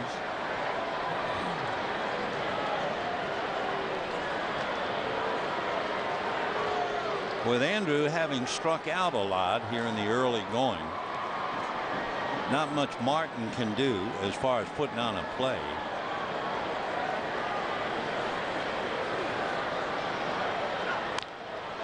Foul ball off his foot. Still 1-2 the count to Andrew Jones.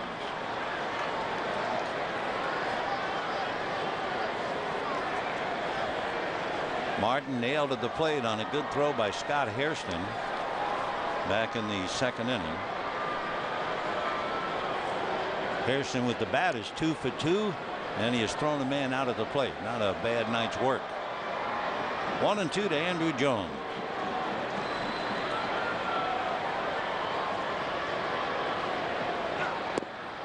Two and 2. When Andrew Jones became the youngest major leaguer ever to homer in a World Series, he was 19 years old.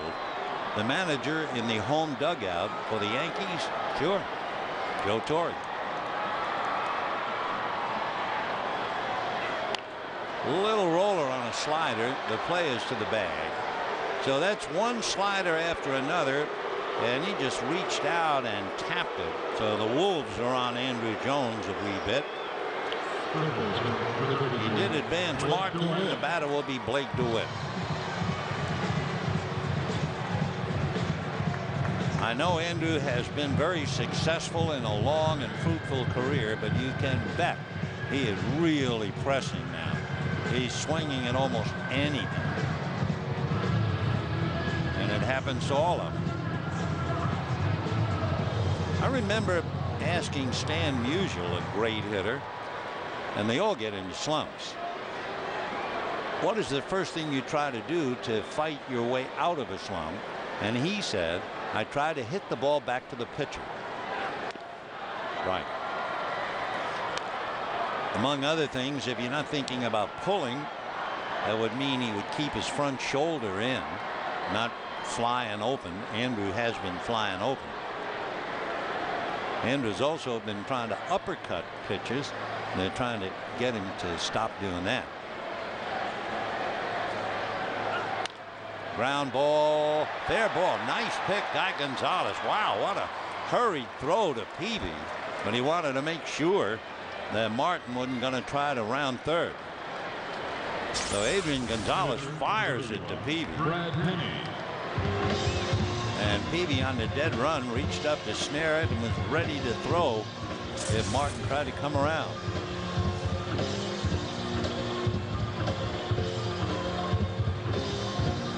So 2 down and a runner at third. And the batter is Brad Penny. So he's still in there, trailing 4-2. Penny singled in the second inning. So Jays staying with the big Oklahoman. A strike, 0-1.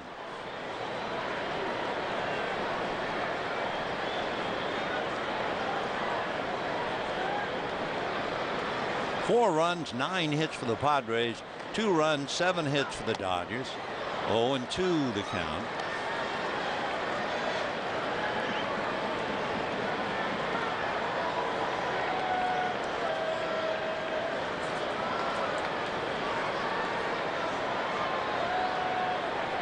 Martin 90 feet away.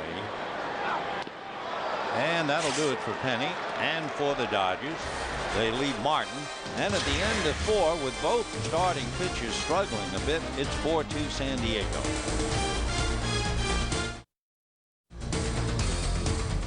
Dodger Baseball on FSN Prime Ticket is brought to you by Dark Sector. Be the weapon, unleash the power, become the hero.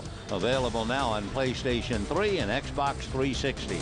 And by Southwest. You're now free to be more productive. Visit southwest.com.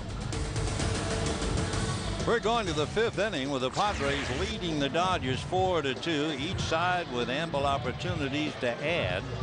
San Diego leaving 6, the Dodgers 4, plus having a man thrown out at the plate. Bud Black probably thinking about letting Peavy hit into the double play in the second inning when he had an ample opportunity to perhaps get something going. So we go to the 5th inning, and for Joe Torre, he sends a big guy out to the mound again. Can't be too happy with what he has seen so far at all. 4 runs, 9 hits, and a couple of walks.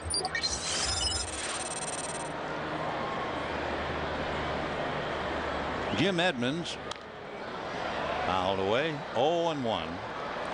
Edmonds struck out and singled, came around to score in the 4th inning.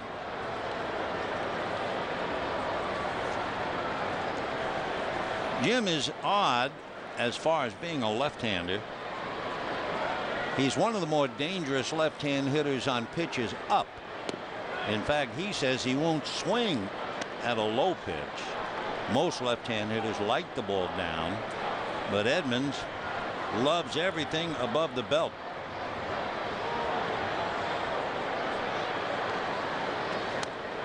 Ball 2, 2-1.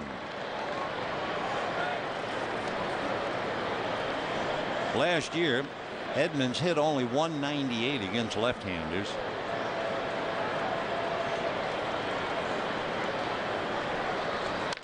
And a high fly ball to center. One Gold Glove hits it to the other. 1 away.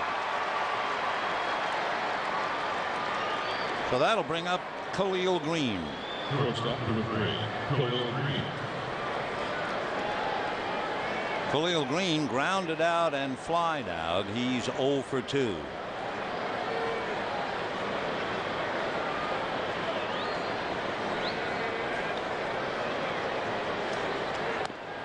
And a strike, 0-1.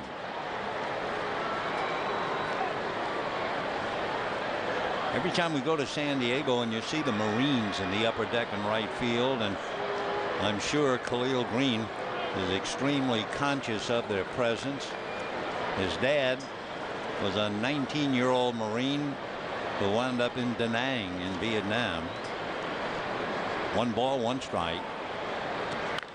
Popped up on a ball in on the hands. It should go out of play, and does. Penny is still throwing hard. Make no mistake about that. Even though he has fired a lot of bullets in 4 innings plus, he just hit 94 on the gun.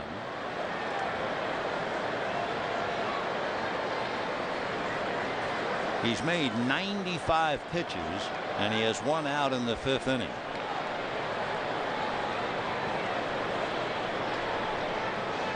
He's big, 6'4", about 260. 2-2.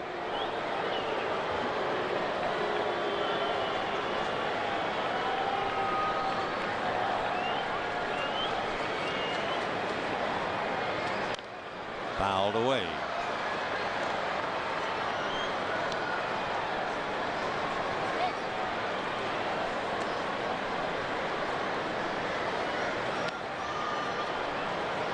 Getting so close to the 100 pitch mark when you're only in the 5th inning. You know you're on borrowed time. Joe's counting and watching. And base hit in the gap in left center. Pierre over to cut it off. And holding on with a single is Green. That'll be the 10th hit for the Padres. And now Scott Hairston coming up. And he's had a big night. Hairston not only with 2 hits, but in the 2nd inning, after Martin had doubled with 2 out, Penny single to left. And Hairston came up and an on-the-money throw to Josh Baird. And Martin out with the collision. And he was out a good 10 feet. So now with the bat, single to left, single to center, 2 for 2. 8 members of the Hairston family, going all the way back to his grandfather, who played in the old Negro leagues and then eventually became the first African American to play for the Chicago White Sox in 1951. Ball one. His grandfather played for Cincinnati and Indianapolis in the Negro leagues and then came up to the White Sox 1951. But he's the son of a former big leaguer, Jerry Hairston. His brother played second base. 8 of them played, and 5 of the 8 made it to the big league. That is some family.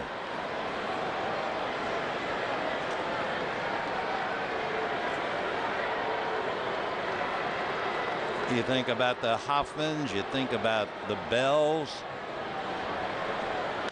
Hard ground ball, backhanded by DeWitt, down to Kent, back to Loney, double play, and out of the trouble, out of the woods is Brad Penny. Nice play by Blake DeWitt.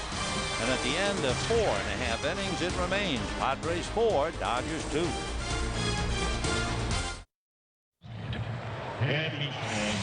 Dodgers at a glance tonight. Rafael Furcal leading off. Notice with a double and a single, he has scored 2.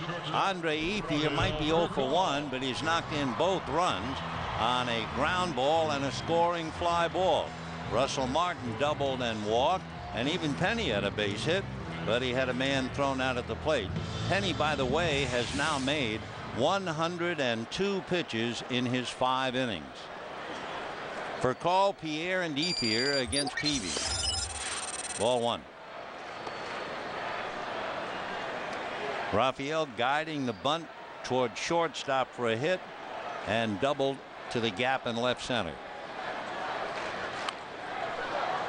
1-1. When the Dodgers were in San Diego for that 3-game series, when they won 2 out of 3, Furcal was a real pain in the neck to the Padres. He was 5 for 10, and he also had 3 walks. Hitting .417 time.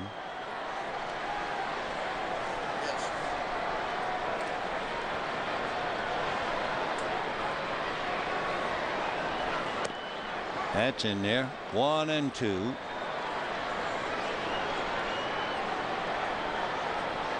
Peavy's allowed 2 runs, 7 hits, 1 walk. Struck out 3. 2-2. Tomorrow night, Derek Lowe and Chris Young. Sunday afternoon, Chad Billingsley and Greg Maddux.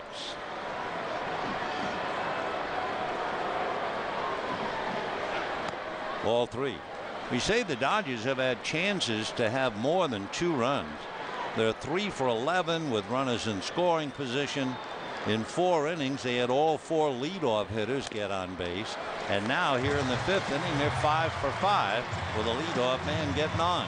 You know, Wednesday night, the first 50,000 fans that come to see the Dodgers and Padres receive a 50th anniversary Fleece Stadium blanket. I said Padres Pirates. And that blanket compliments of Time Warner Cable. For tickets, visit Dodgers.com or call 866-DODGERS. Dodgers and Bucks. Bucks stop here Wednesday night.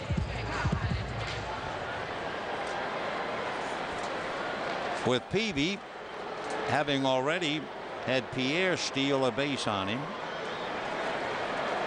You know the Dodgers will try to run with Furcal if they can. One thing Peavy has done, he's reached back. He's had 3 strikeouts, each time with a runner in scoring position.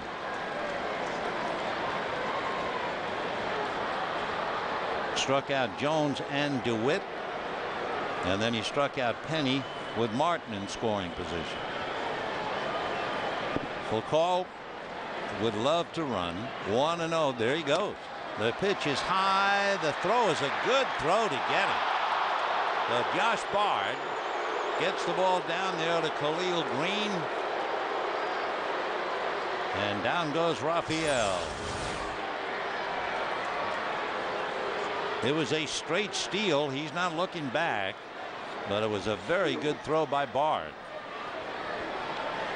Got him on the elbow before the hand arrived. 2-1 the count to Juan Pierre. So Josh Bard with the league running on the pitchers. It's only the second man to be caught stealing by the Padres. That's the second out. And the batter will be Andre Ethier. Padres 4 runs, 10 hits. Dodgers 2 runs, 7 hits. For Raphael, he is 1 for 2 in stolen bases now.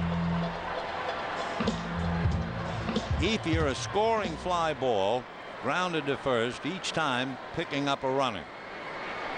Though Andre has 7 RBIs, 1 home run, hitting .273. On deck, Jeff Kent.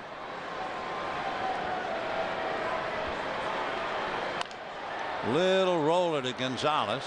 He shovels to Peavy, and that's it, just like that.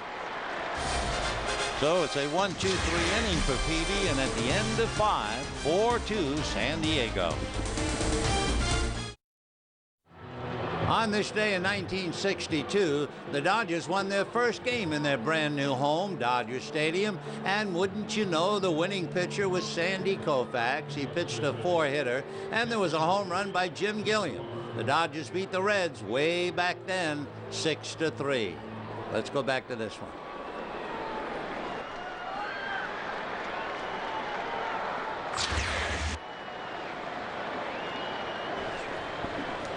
Four to 2 in favor of San Diego. Bard, Peavy, and Giles in that order. Little ground ball right on the line. Loney will take it to the bag. So Bard didn't hang around. That makes things a little bit easier for Brad Penny.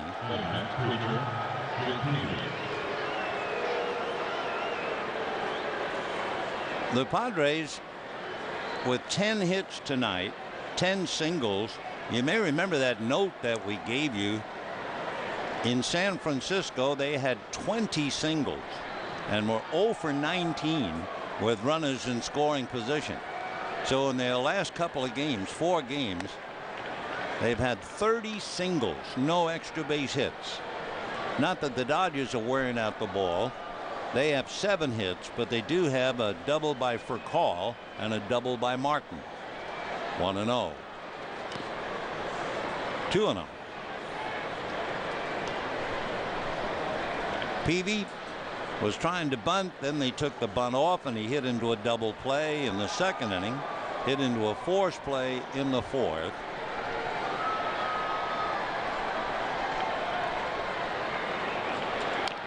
Fouled away. One of his closest buddies for sure is pitcher Roy Oswalt. They hunt and fish together. Couple of country boys. And Oswalt, as we mentioned, along with Roger Clemens, has taught Peavy to calm down, slow the game down. Boy, that thing hit up into the night. It will be Blake DeWitt. So Peavy pops it up.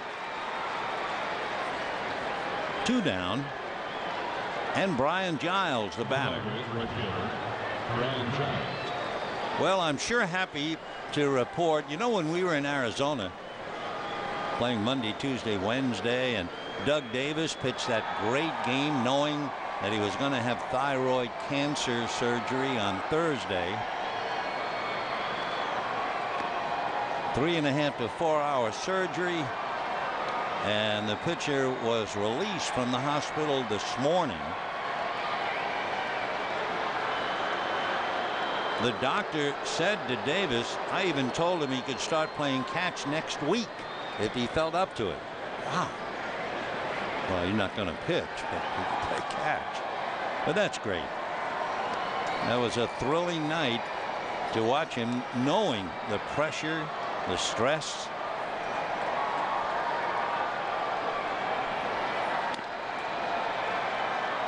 Well, Penny had made 102 pitches. So he's pitched a ball game already. And he's in the 6th inning with 2 out. 3-0 to Giles, who has struck out, walked, and singled. Strike. On deck, Tad Iguchi.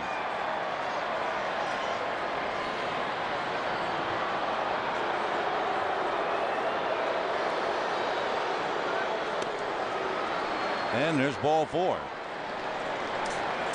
In the Padre lineup, everyone has a base hit except Peavy, who is 0 for 3. Tad Iguchi coming up is 1 for 3. Grounded out, struck out, and singled.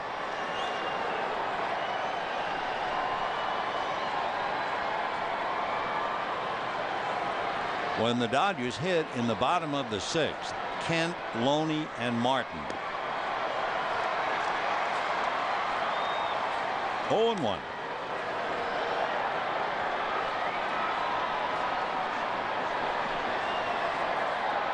Gucci's base hit in the 4th inning drove in a run. Fouled off. Boy, Penny, pretty big horse. He's still throwing 92.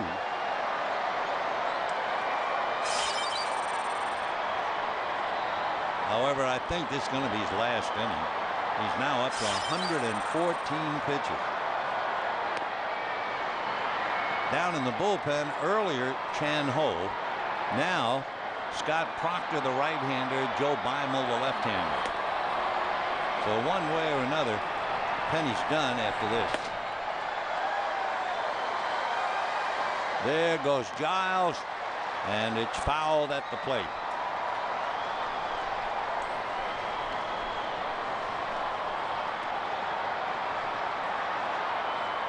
Ryan has been on base 3 times leading off for the Padres, and he has scored once.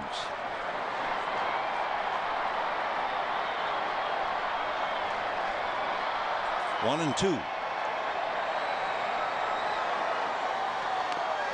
2 and 2. Crowd breaking out an old wave. 2 balls, 2 strikes, and 2 out. Handful of deuces here. Padres lead by 2.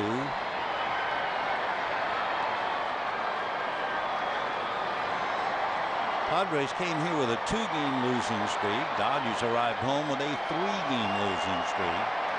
Both Bud Black and Joe Torre have seen a power outage. And that's ball 3. Penny now, his high fastball is 92. Earlier, 95, 96. Now you see Joe do that. That's telling Martin, go out and talk to him. Real rocket scientists need to figure it out, right? He gives the oldest sign in the world of talking. And by the way, Penny has now made 118 pitches. Whoa. And he's in the 6th inning.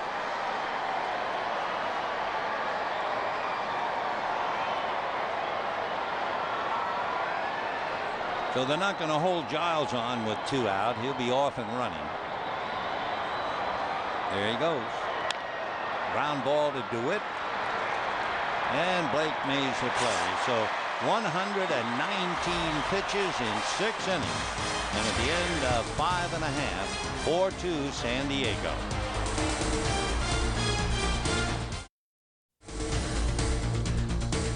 Dodger Baseball on FSN Prime Ticket is brought to you by your Southern California Ford dealers. Come in and see what's new today. And by Jack in the Box. Come in today for 2 sausage or supreme croissant sandwiches for just $3. Well, the crowd is roaring here at Dodger Stadium. You know the kiss cam where they show couples kissing on cue? Well, there was a sign come up, Jennifer, will you marry me? And the answer was yes, and boy, it was lovely to see. Meanwhile, back to Jeff Kent and Brad Penny. Penny made 119 pitches, down 4-2. Jeff Kent has singled and robbed of a hit on a good play by Kevin Kuzminov.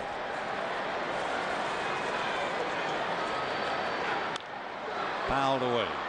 One of the things about Brad Penny in that adventure he just had for 6 innings, 119 pitches, 7 times he had a no ball 2-strike count on a hitter, wound up striking out only 3.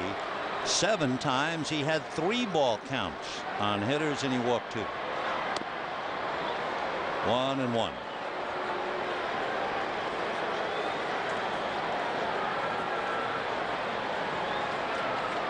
The next home run that Jeff Kent hits will tie him with teammate Andrew Jones.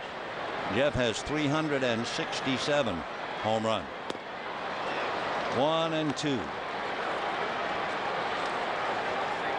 Kent was hitting .273 with 1 home run in the past against Peavy. Andrew Jones tonight so far has struck out and grounded out. And trying to golf it, Kent strikes out, 1 away. 4 strikeouts for Jake Peavy. He had made 83 pitches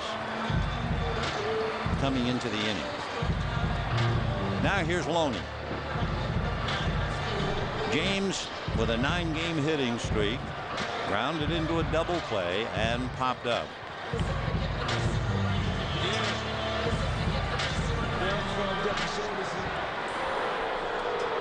4 runs, 10 hits for the Padres, 2 runs, 7 hits for the Dodgers.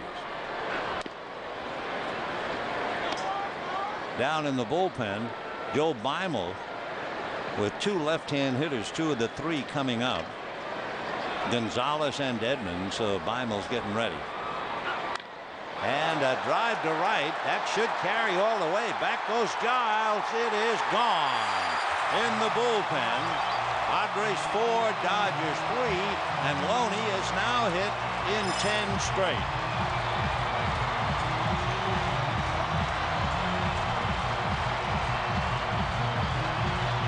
For Jake Peavy, the first home run that is allowed this year. For James Loney, that would be his 2nd home run of the year. So he hit it in the woods in the bullpen. And he got enough of it. So it is 4-3 Padres in the 6th inning. Breaking ball, ball 1. Loney's other home run came in Arizona against Micah Owens.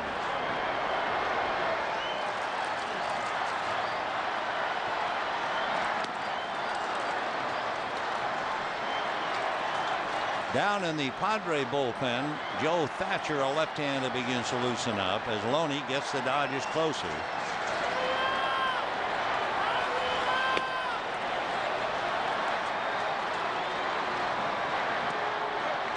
And Peavy is struggling a bit. He had 83 pitches coming into this inning.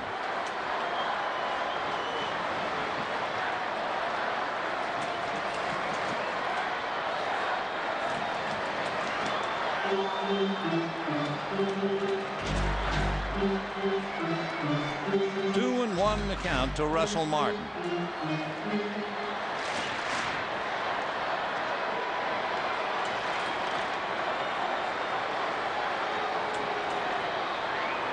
And a base hit up the middle, so the tying run is aboard with 1 out.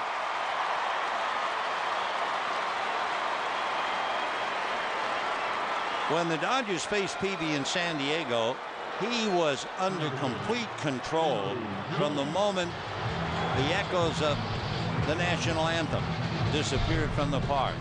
Tonight, he's been in trouble since the game began. Dodgers have had at least one man on in every inning. James Loney gets them within 1. Martin now gets a base hit to put the tying run aboard. And Andrew Jones coming up.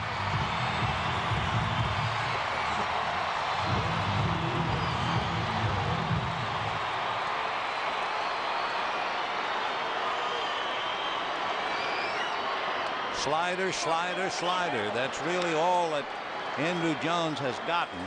That was a big sweeping slider way off the plate. 1 ball and no strikes. Jones has struck out, tapped out to first, chasing a slider. Another one, and that slider was out of the zone. He's fixated about the slider, and he has chased a lot of bad ones. 1 ball and 1 strike to Andrew Jones. Martin at first. A little low, ball 2, 2-1.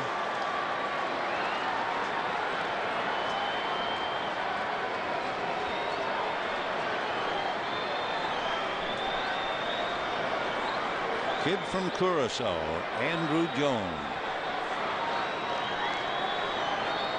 Almost hit him. That was an off-speed pitch. Pretty easy to take one for the club on that pitch, but instinctively you get out of the way. There wasn't much on that at all. Ball 3.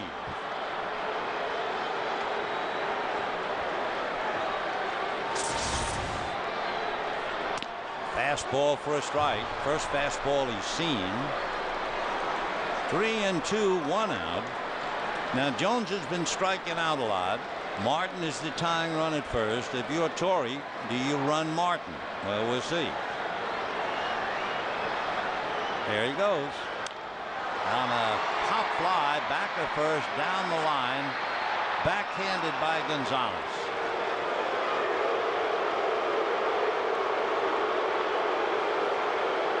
So Andrew Jones fouls out to Adrian Gonzalez. The Wolves are heard in the background, and the batter will be Blake DeWitt. DeWitt is struck out and grounded out, 0 for 2.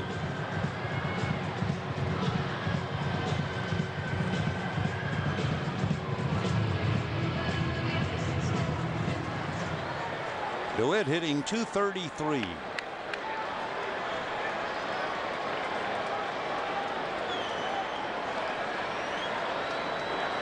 Mark Sweeney comes out on deck. 0-1 the count. So I would think one way or another Brad Penny is done. They have Beimel getting ready, and if they have the opportunity, Sweeney would hit for Penny, who singled and struck out.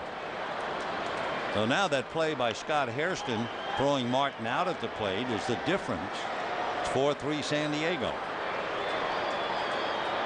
Hairston having a good night. There goes Martin. Got a big jump on a fly ball, and that'll be caught by Hairston. Oh, what a jump Martin had on that. But DeWitt flies out, and you could see Jake Peavy hollered, nice job. And at the end of 6, 4-3 Padres. The great matchup between Peavy and Penny was not exactly great. Penny struggled from the outset and made 119 pitches, giving up 4. Peavy has not had an easy time of it. He's made 100 pitches in his 6 innings. However, he is holding on, leading the Dodgers by 1. and Penny is gone. You know, the Dodgers started the night 7 hits in their first 10 at-bats against Peavy. Since then, they've had 2 hits in their last 13 at-bats. So Peavy, although he has made a lot of pitches, 100, would appear to be getting more and more in control.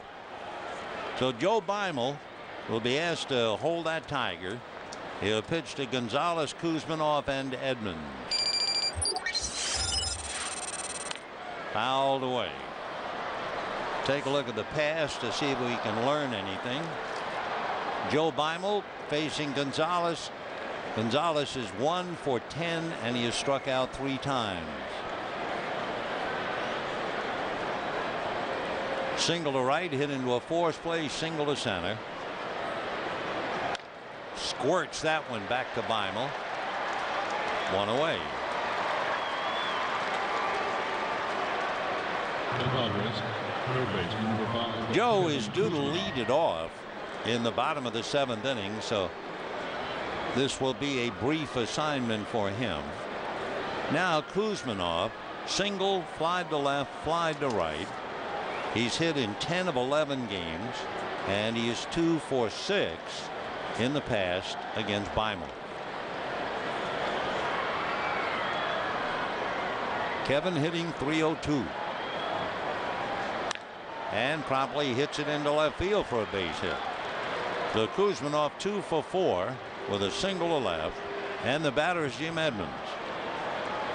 Now, as we told you, Jim Edmonds had a very tough time against left-hand pitching last year. We'll see how he goes tonight. He hit .198 against left-hand pitching. At one time, he was just 3 for 23 against left-handers. But he is still dangerous at any time. He'll be 38 in June. Check swing for a strike. Foul tip. 0-1.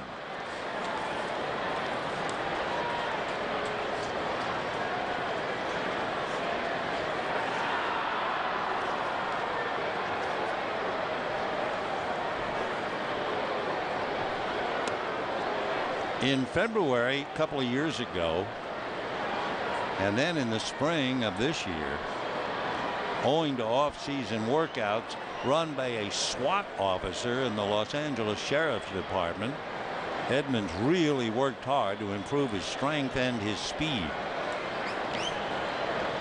So if you're a baseball player and a hitter, not a bad idea to be trained by a SWAT officer, and that's what he's trying to do right now. 1 ball, 1 strike.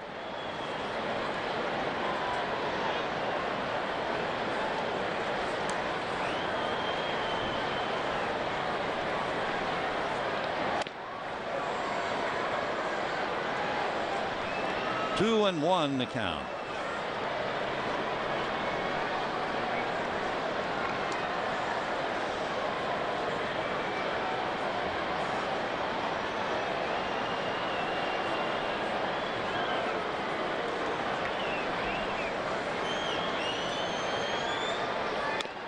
And that's a strike.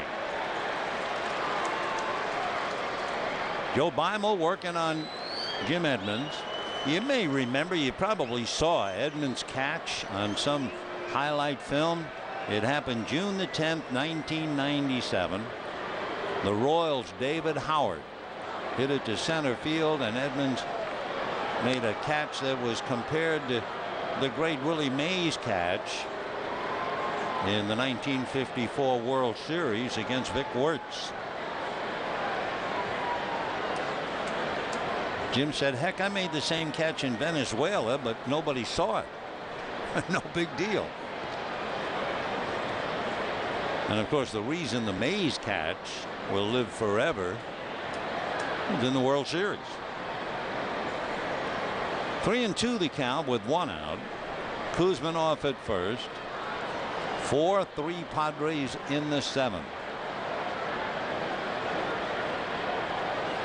And pulled down the right field corner, and this one is going to go up against the box seats. Coming into third is Kuzminov, and they will stop him on that long double by Jim Edmonds.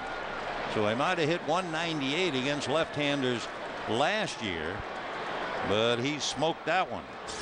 So Edmonds 2 for 4 now, and the Padres finally get an extra base hit. They had 20 singles in San Francisco. They had 11 singles tonight, and now Edmonds doubles against a left-hand pitcher. So as Black goes to the dugout, Torrey's heading for the mound. He has right-hander Scott Proctor in the bullpen, and the Padres in business now. Second and third, 1 out, and Khalil Green will be facing Scott Proctor, and we'll be back.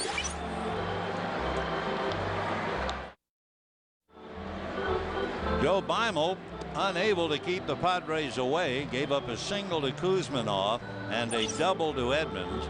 So with the Dodgers down by 1 and the Padres trying to add to it, Scott Proctor will come in, and Proctor will pitch to Khalil Green. Green and Proctor match up. In the past, Green 0 for 1. High ERA in the 4 games for Proctor. Green with Hairston on deck. Remember, Khalil Green had 97 runs batted in last year. Tonight, grounded out, flied out, and singled. The Dodgers have to play the infield up. Kuzminoff at third, Edmonds at second. Ball 1. Tough spot for Proctor.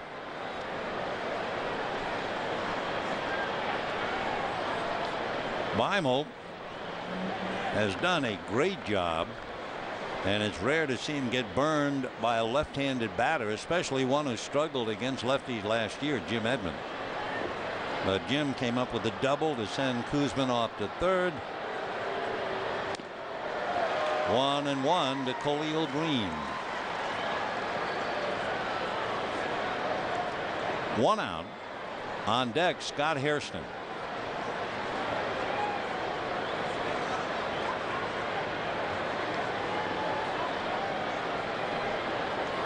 And foul back.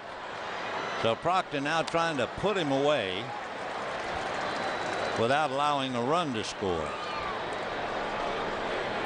Down the line from third comes Kuzminoff. Standing at second, Jim Edmonds.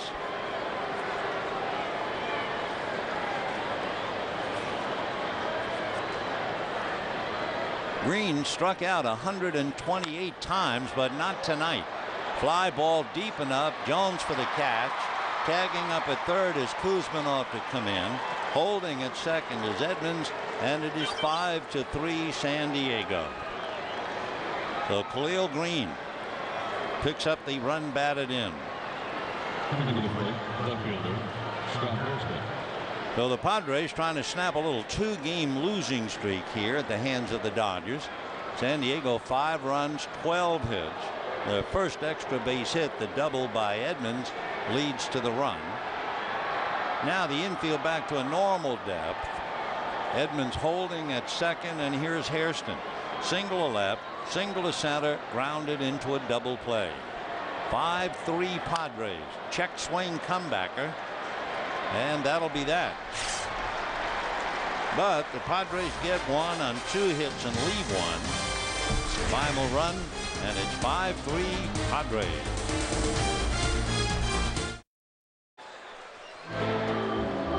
Ah, yes, take me out to the ball game, and they are here tonight on this Friday night. Hope you'll join us tomorrow night. Tomorrow night, Derek Lowe and Chris Young. Meanwhile, Bud Black is heading to the mound, and even though Peavy made it to the mound, I think he's coming out. Yep. So Peavy went 6 innings, made 100 pitches, and he will give way in the Padre bullpen. And he goes out leading 5-3, and we'll be back.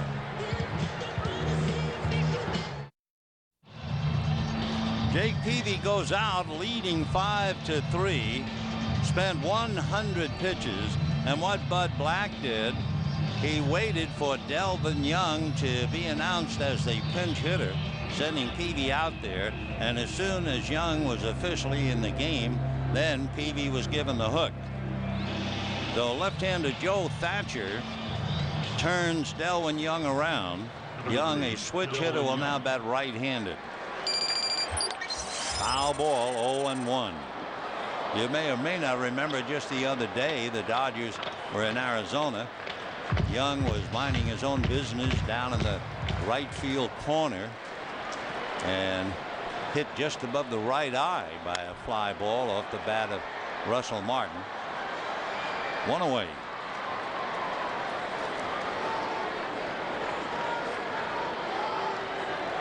So one out in the seventh, and Joe Thatcher ready to work now on Rafael Furcal.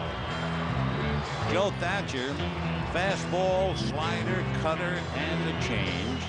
6'2" and 230 out of Indianapolis, originally drafted by the Brewers out of the Frontier League. He's the fella who, before he was finally signed, played for the River City Bandits of the Independent Frontier League.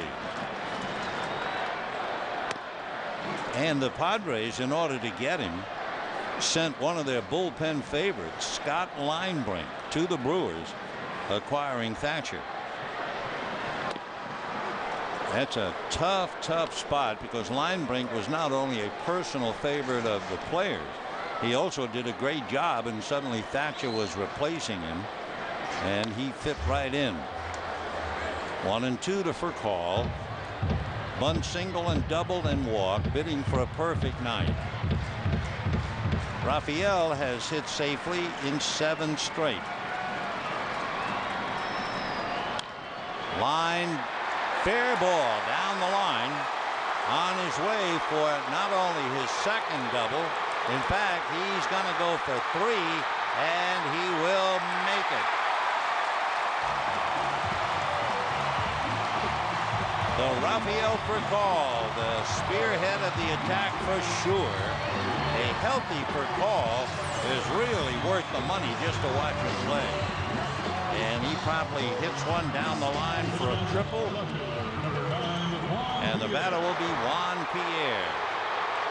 He took one look, seeing that Giles had to go a long way, and took the extra base. So Rafael Furcal, healthy and something to watch. He has 5 doubles and 2 triples already this year. The bunt, here comes Furcal. The run is in. It wasn't really a squeeze because Furcal was not coming on the pitch. He was just making sure that Juan got the bunt down, and he's out 1-3, picking up Furcal. You can see he didn't move until the ball went to the right of the mound. Boy, what a game Furcal has played. He's had a walk, a single, a double, a triple. He has scored 3 times, and the Dodgers trail 5-4. So that's a quick run against Thatcher. And here's Ethier. That's right. So 5 runs, 12 hits for San Diego, 4 runs, 10 hits for the Dodgers. Dodgers have 2 doubles, a triple, and a home run tonight. And the Padres have 11 singles and a double.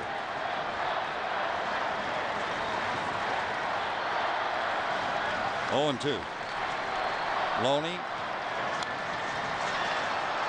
waiting for his turn as Ethier fouls it off.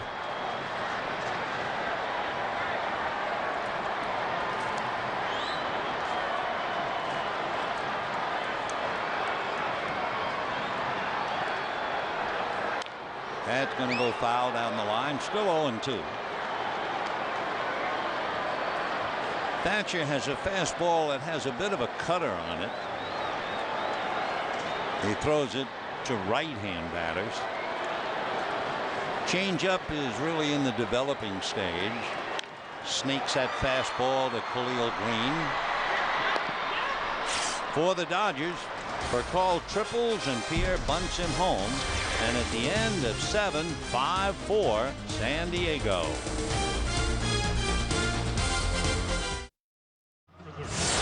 Well, it's a one-run game, and this is the big defensive play. Martin trying to score on a base hit by Penny, and Scott Hairston's throw to Josh Bard, and Martin out by plenty. Tried to shoulder the ball out of Bard's mitt, but it didn't happen. So that big play keeps it Padres 5, Dodgers 4, and it will be Bard to start it off. He'll be facing Ramon Troncoso. So Troncoso in his 6th game facing Bard. Then there'll be a hitter for Thatcher and Brian Giles. Big Tony Clark comes out on deck. Wow, did that get him, or did he just go to the backstop? Didn't get him. 1 ball and no strikes. Just did get that back foot out of the way.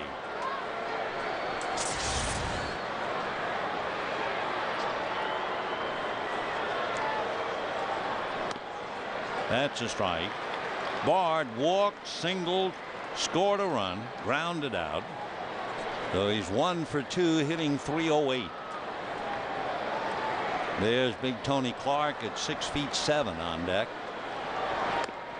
Ball 2. Ramon Troncoso from the Dominican Republic. He's 6'6", about 190. Signed with the Dodgers a little over 5 years ago. Made the usual stops. Rookie league up to Vero and eventually Jacksonville. Foul ball, 2-2. Troncoso can throw hard. His fastball's been clocked as high as 95, 96. Slider and a changeup. 2-2.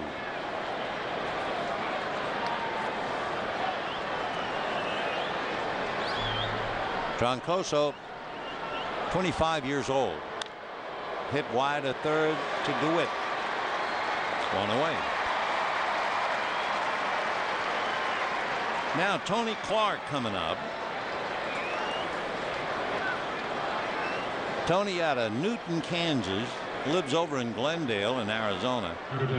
Was a first-round pick by Detroit in 1990. Son of a naval officer. And as Tony said, I didn't play much baseball as a kid. Tennis was my game, but it wrecked his knees. Tony hitting .400, seeing limited play. Check swing, no swing. Clark 2 for 4 left-handed. He's a big switch hitter. Clark hit as many as 34 home runs in his salad days with Detroit. 6'7", 245. He'll be 36 in June. Played with the Tigers, the Mets, the Red Sox, 1 year with the Yankees, and 3 with Arizona. And he comes up and gets a base hit. So he's 3 for 5 coming off the bench to hit left-handed. And the batter will be Brian Giles. You know, Tuesday night, Jackie Robinson night at Dodger Stadium, and all kids 14 and under receive a Jackie Robinson replica jersey T-shirt courtesy of the Dodgers. For tickets, visit Dodgers.com or call 866-DODGERS. Calyx Crab will run now for Clark. The Crab running for Big Tony with 1 out, 8th inning, 5-4 Padres.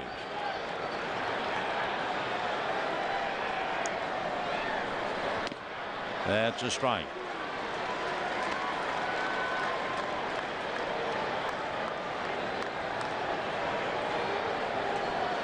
Brian Giles struck out and walked, singled and walked, hitting .308.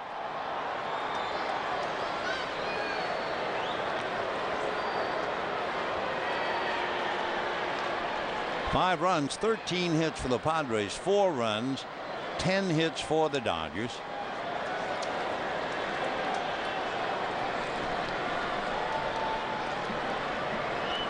Calyx Crabb, whose first name is spelled Callix. He's only 5'8", but he can run, and they pitch out worrying about him. In the minor leagues, he stole 34, 32. In the Coast League, he stole 17. He was taken by the Padres out of the Brewers organization. 1 ball, 1 strike.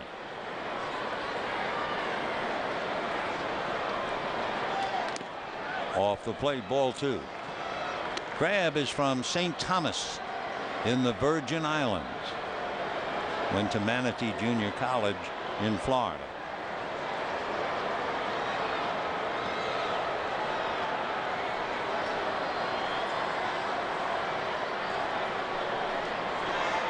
And ball 3.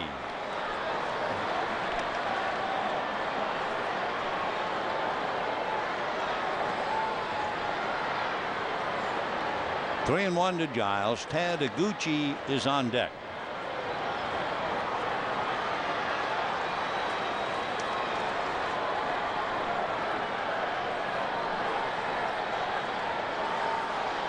There goes Crabb. Hit and run, foul ball, 3 and 2. Actually run and hit. Go 3 and 2. They put it on 3 and 1. You would expect that they'd put it on again. Crabb checking with Glenn Hoffman.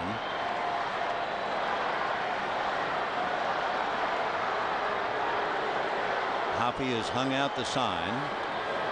Crabb goes again. That figured. Check swing for strike 3. Poor throw, and Crabb is into second.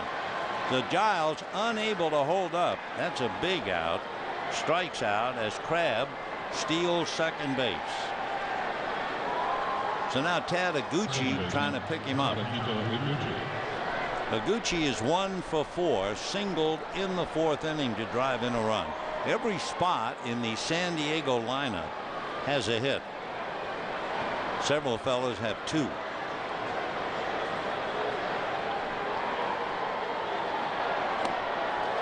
Oh and 1.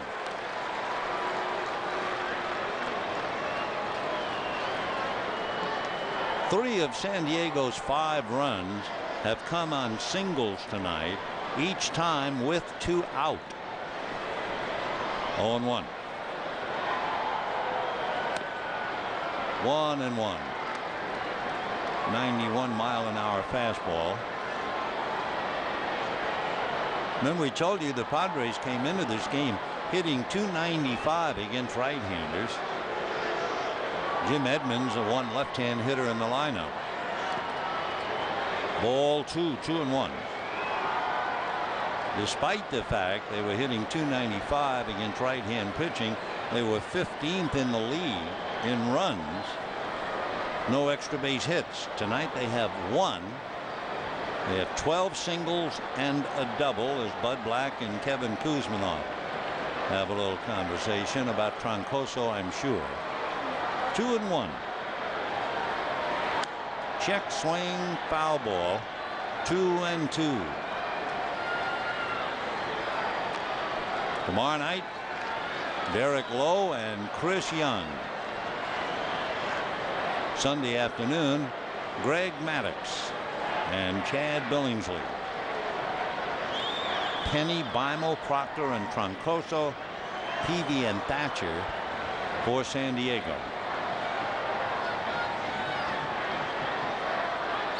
Fastball hit to the hole, base hit. Here comes Crabb. Here's the throw by Ethier, not in time. And once again, the Padres lead by 2. So Tad Iguchi knocks in his 2nd run with a ground ball single to right. Kent trying desperately to get to the ball and keep it on the infield, but he couldn't do it. So Felix brings in the run.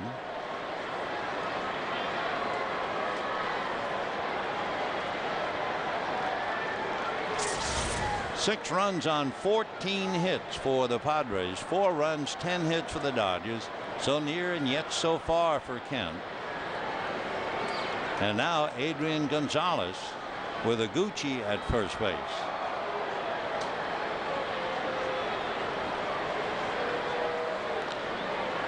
Higuchi 1 for 1 in stolen bases.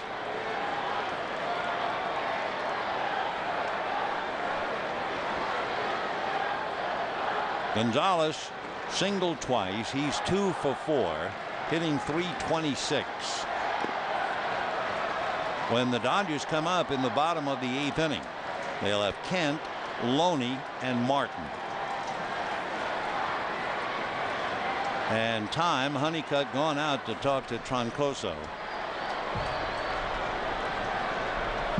Last year, the Padres beat the Dodgers in the season series 10 games to 8. And for that matter, San Diego has been giving the Dodgers a bad time for the last couple of years. They were 13-5 against the Dodgers in 06 and 10-8 last year. In fact, since the beginning of the 2006 season, the Padres are 24-15 against the Dodgers, and they're 11-7 here at Dodger Stadium. Nice to see Randy Wolf is healthy. We just caught a glimpse of him leaning on the railing. There he is.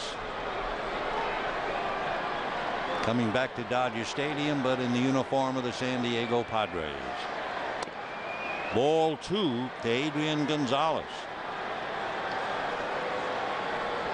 6 runs, 14 knocks for the Padres. 4 runs, 10 hits for the Dodgers. We're in the 8th. Adrian 2 home runs, 7 runs batted in. Ball 3. On deck, Kevin Kuzminov. Kuzminov is 2 for 4, scored a run tonight. Honeycutt on the phone to the pen again.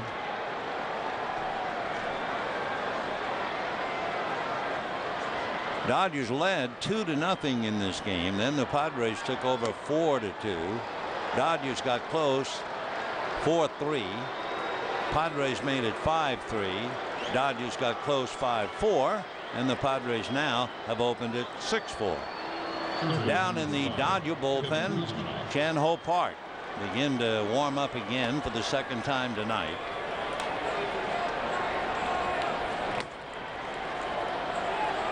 Brad Penny, when 6 kind of wobbly innings, made 119 pitches, gave up 4. Beimel came in and gave up a big run.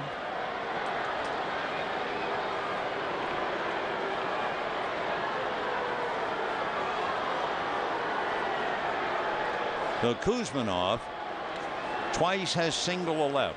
2 on, 2 out. And slow roller through. So slow they can't make a play on it. Scoring easily is Higuchi, and it is 7-4 San Diego. And for the Dodgers, they're being eaten alive by an angry moth. 14 singles and a double.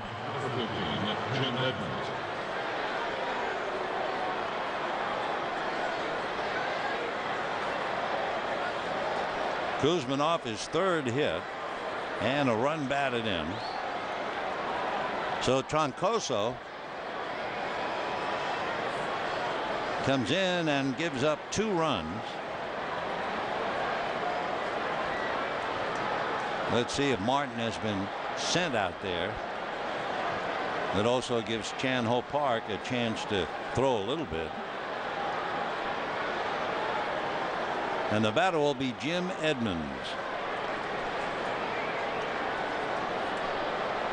Edmonds had struck out, singled, flied out, and then doubled to right.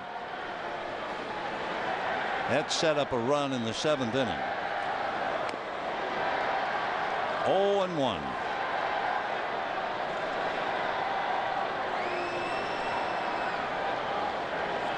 So Troncoso in the inning has given up 3 hits and a walk. Little ground ball to Kent. This will be the 3rd out, but not before the Padres pick up 2. And as Franco walks off at the end of 7.5, 7-4 San Diego. When you look at the game summary, besides the fact that neither Penny nor Peavy pitched the way they can, you also realize Rafael Furcal has had a brilliant night. But for the Padres, here's the key to the game. They are 6 for 11 with runners in scoring position, and 5 of those 6 hits coming with 2 outs, the toughest RBI of all. So 7-4 San Diego, and Heath Bell coming out of the pen. Bell will pitch to Kent, Loney, and Martin in that order. We told a story once before in San Diego. Heath Bell was driving from his home in Port St. Lucie, Florida, to the Padres spring training complex in Peoria, Arizona, and he started to have a flat on his car, and he was in the middle of nowhere, and he pulled into a little town, Fort Stockton, about 300 miles west of San Antonio. Kind of limped into the gas station. Fella came out to fix the tire. Ball 1. And the gas station attendant said, you know, Ken Caminiti stopped here with a flat tire once. He won the MVP for you guys that year. And Bell couldn't believe the coincidence, and he thought, well, maybe that's a good sign. So it was a story to tell his teammates. Kent lifting one to left field. Hairston right there. 1 away. So Kent goes 1 for 4. Bell gets him, and now Loney. Jeff robbed of a hit on a good play by Kuzminov in the 3rd inning. 54,052 here tonight. 54,052. So the Dodgers lead 2-0. So the Padres lead 4-2, 4-3, 5-3, 5-4, 7-4. Loney hit into a double play and popped up, and then homered in the 6th inning to keep his streak alive. He's hit safely in 10 straight. Last couple of years, he has really given the Padres a bad time, hitting .373 in his career against them. He actually lost 2 points. He was hitting .375 against them when the game began. Ball 2. Heath Bell, 6'3", 245 pounds. Last year he was downright rough on right-hand hitters. They hit .172 against him. 2-0. And a strike. Some fellas throw nice and easy, minimum of effort. Others, like a Heath Bell, you get everything he has. 245 pounds, hurrying the ball up to the plate. Maximum effort. And for Bell, he is delighted to be in the big leagues. His college coach told him he had no future in pro ball. He eventually signed with the Mets, and his signing bonus, $500. 2-2. And foul.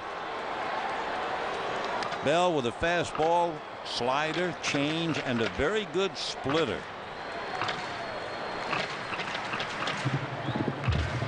Last year, left-hand hitters hit .216 against him.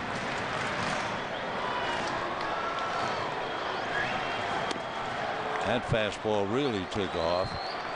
3-2. Clocked at 92. Bell is in his 7th game with Martin on deck. So 7 of the 11, Heath has been in there. Foul back. The normal plan is for Heath Bell to hold, get the outs in the 8th, and then for Trevor Hoffman to be ready to go in the 9th. We'll see if Bud Black follows that plan. Relief pitchers, certainly at the start of the year, have not done well at all. Starting with, let's say, Houston Street of the A's. He blew one. John Rauch of the Nationals blew one. Peter Moylan of the Braves had one get away. That's popped in the air, heading for the stands, and it'll go out of play. Eric Gagne had a rough time. So did Kerry Wood. In fact, in the first 48 games this year, interesting, relief crews put up higher earned run averages than their starting pitcher counterparts. And after 48 games, relievers in the majors had only converted a little more than half, 56% of the chances. 3-2. The Red Sox last year started their pen with Brendan Donnelly, J.C. Romero, Joel Pinheiro. They were all gone by August. The Yankee savior, Joba Chamberlain, heck, he was in Class A ball. Carlos Marmol of the Cubs was in AAA last year when they called him up. The life of the reliever. And a drive to right. Back goes Giles, away back at the scoreboard, and makes the catch. Ball just seemed to die at the last minute for a long second out. Say, friends, here's a deal that makes a day or night at Dodger Stadium more fun for families. The Coca-Cola Family Pack includes 4 tickets, 4 Dodger dogs, 4 Cokes at a family-friendly discounted price. Next family pack Sunday afternoon with the Padres, and that'll be Maddox and Billingsley. So for tickets, visit Dodgers.com or call 866-DODGERS. Russell Martin, double, walk, single. Ball 1. Then, of course, in talking about relievers, you look at the Diamondbacks. They moved closer Jose Valverde, who had saved 47 last year, and Brandon Lyon immediately had 2 opportunities go down the drain. J.J. Putz, who helped the Mariners to a 75-0 record when they were leading after 8. He went on the DL with a rib injury after blowing a save. And even the great Trevor Hoffman had a couple of blown saves. So the bullpen has been very, very shaky in the early going of 2008. Right, 2-1.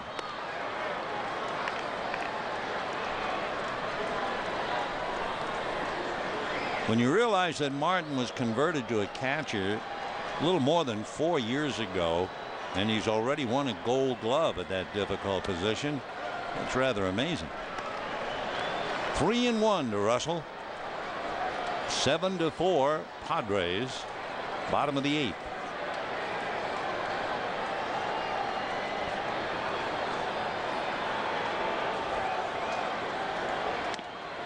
Good fastball on the corner. 3-2. Heath at 90. Penny, Beimel, Proctor, Troncoso, Peavy, Thatcher, and Bell.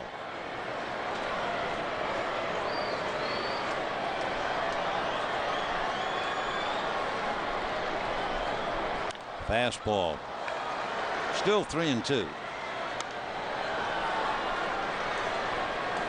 Bell letting right around 90 with his fastball. A couple were 91.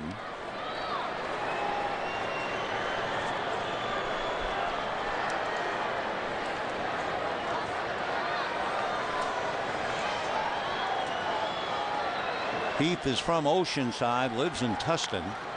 Another foul ball out of play. He went to Santa Ana Community College. So a battle here, Heath Bell and Russell Martin. Bell and Martin in the past. Martin 0 for 6 against him.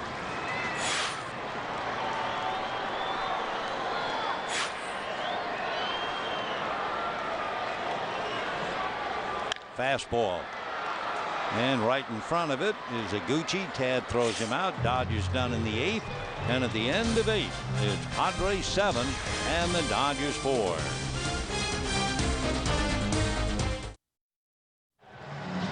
7-4, San Diego.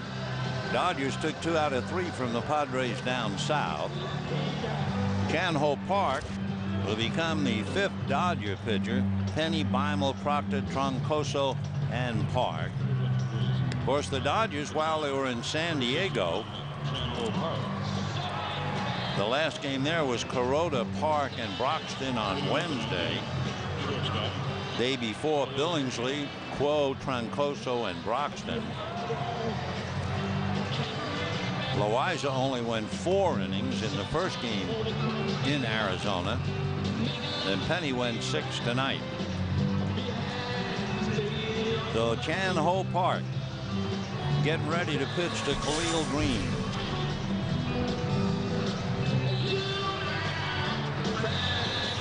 Khalil Green grounded out, fly to center, single to center, had a scoring fly ball. And now down amongst the trees, the man you expect to see, Trevor Hoffman. Strike to Green. 1 for 3, hitting .286. 1 RBI tonight.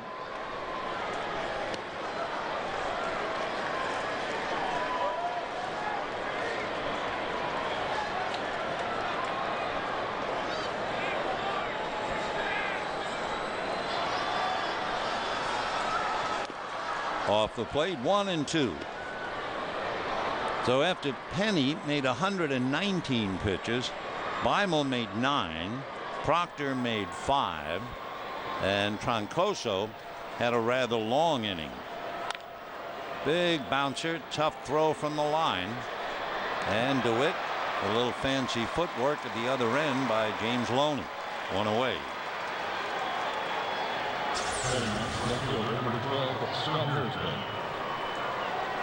Troncoso was the hard-working bullpen man tonight for the Dodgers. He made 26 pitches. A nice play by Blake DeWitt, 1 down, and Scott Hairston coming up. Single to left, single to center, hit into a double play, hit back to the box, and threw Russell Martin out at the plate in the 2nd inning. Hairston basically an infielder and has done a wonderful job for the Padres in the early going, playing in the outfield. When Edmonds was still on the DL, Hairston played center field. Played so well out there that to keep him in the lineup, they moved him to left and made room for Jim in center. And he's just done a great job, hitting .263.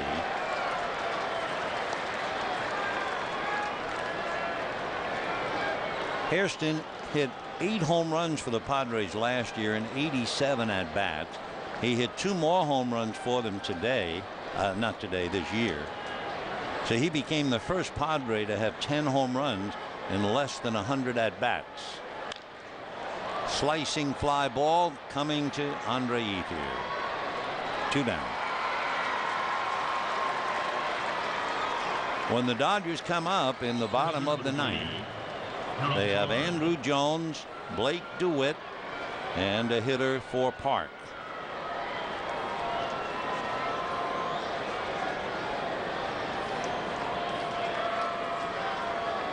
Chan-Ho Park and Esteban Loaiza were battling for that 5th slot in the rotation. They both pitched well enough. They opted for Loaiza. So Chan-Ho trying to do his best to impress in relief. A broken bat and a base hit. Josh Bard goes 2 for 4 plus a walk. And Paul McAnally will come up and bat now for Heath Bell. So 2-out single will bring up Paul.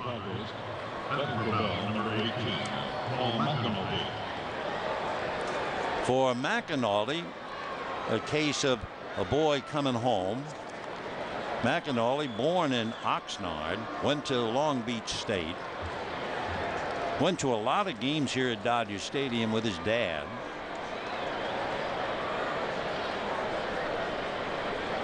27 years old, 5'10", about 215.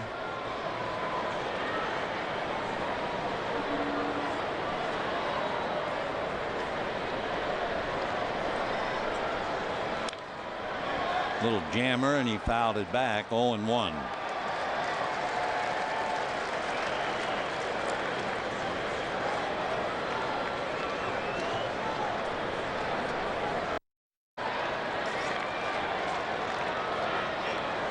When McAnally first came up for a quick look back in 2005, left-hand hitter on the stocky side. A lot of people thought he reminded them of John Kruk.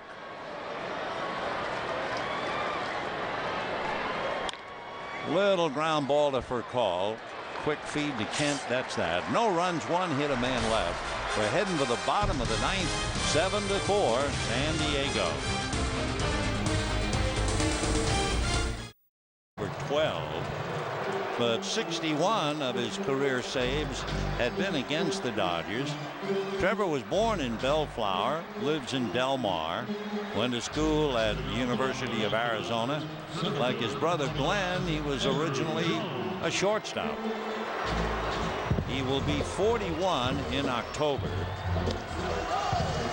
Trevor, in the last 3 games of the season, when they were battling in the wild card race, had 2 save opportunities get away in the last 3 games. It took him all winter, I'm sure, to get over it. But you win them together and you lose them together. And now here he is facing Andrew Jones. Foul back, out of play. 0-1. The Dodgers have announced that Nomar Garciaparra will begin a rehab assignment with AAA Las Vegas. They're in Sacramento tomorrow. 0-2 to Andrew Jones. Well, they certainly know each other. Let's see how they've gone. Jones, 2 home runs against Trevor, 4 for 11. Great changeup. The big problem with Trevor, of course, as he gets to be 41, the changeup was dynamite because he could throw pretty hard. He doesn't throw quite as hard anymore. So the changeup isn't quite that effective, but he still throws it as well as anybody in the game.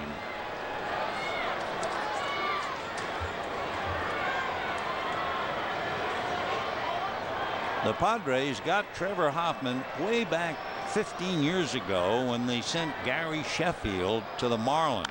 High, lazy fly ball. Hairston started going back. So Andrew Jones goes 0 for 4. Boy, the Wolves just eat him alive now. And the batter will be Blake DeWitt.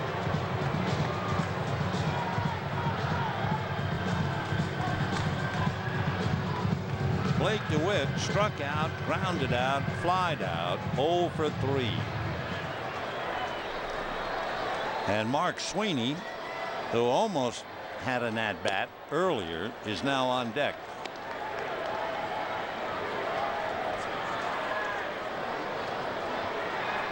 DeWitt hitting .226 and the veteran Sweeney waiting.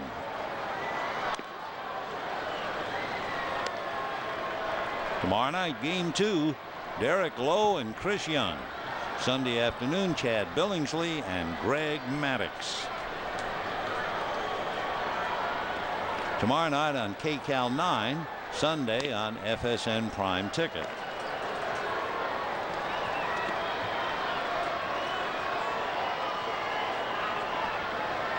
Two and 1 to Blake DeWitt.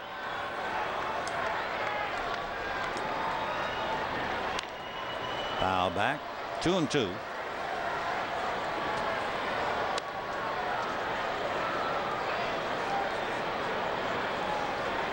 In 2005, Trevor Hoffman received the Hutch Award, the memory of the late Freddie Hutchinson, a major league pitcher and manager.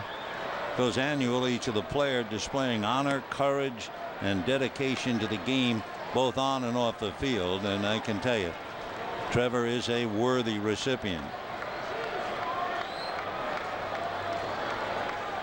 What a wonderful pair of brothers, Glenn and Trevor Hoffman. So DeWitt draws a walk, and Mark Sweeney will now be coming up as brother Glenn sweats him out in the dugout. In checking, Sweeney is 2 for 10 with a home run in the past against Hoffman.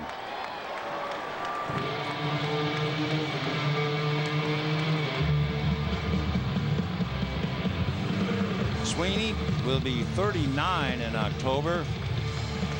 Trevor's coming up to be 41, so we have a couple of veterans who really know what they're doing. If Sweeney goes after the first pitch, it really pays off for him. Last year, he hit .571 when he put the first pitch in play. Didn't like it, but it's on the corner. 0-1. For the much-traveled Sweeney, traded 5 times, released 3 times, signed with the club as a free agent 7 times, granted free agency 4 times. Heck, he's had 3 stints with the Padres alone. Strike. 0-2. Mark Sweeney was with San Diego in '98, in 2002, and in 2005. DeWitt at first with 1 out. They're going to check. Yes. Rick Reed, the third base umpire, calls him out, trying to check the swing. That's some look, isn't it? It's like, you're going to challenge me? You got something to say? 2 down.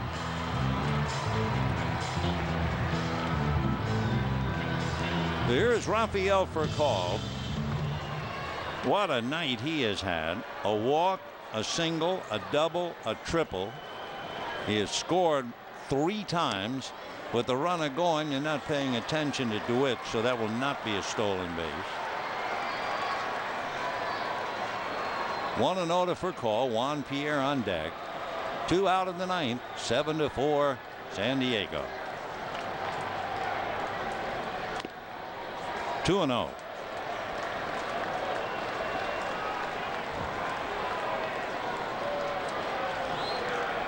Bud Black, former pitcher, so he knows what it's like to be out on the mound. Joe Torre, former catcher, third baseman, knows what it's like to hit. 2-1. They'll match wits tomorrow night. Derek Lowe and Chris Young.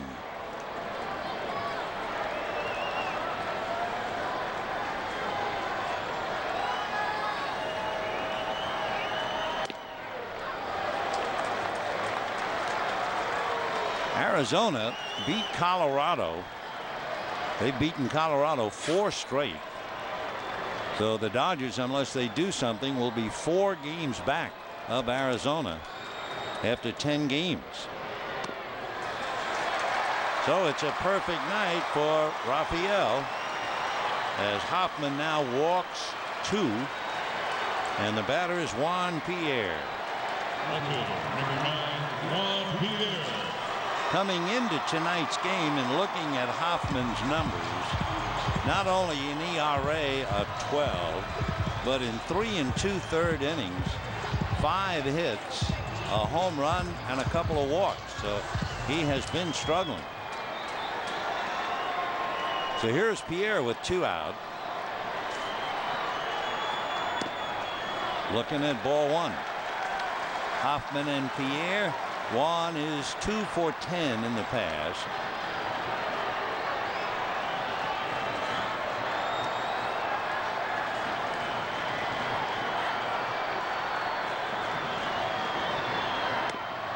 A strike. 1-1.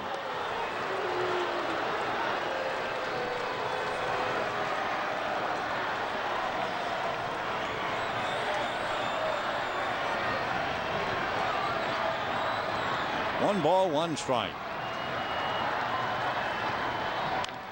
And that's going to go down the line, foul and out of play. Arizona, by defeating Colorado tonight 8-2.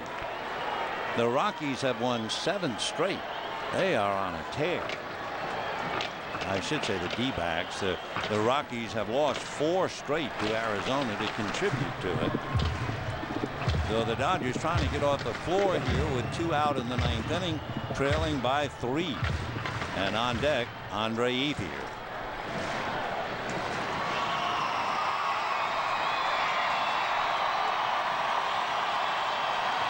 One and 2. Fouled away. That pitch was up, but with 2 strikes, Pierre couldn't afford to take it.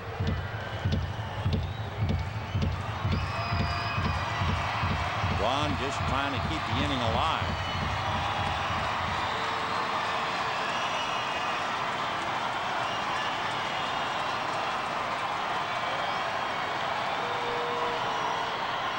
And that's going to be hit up the middle for a base hit.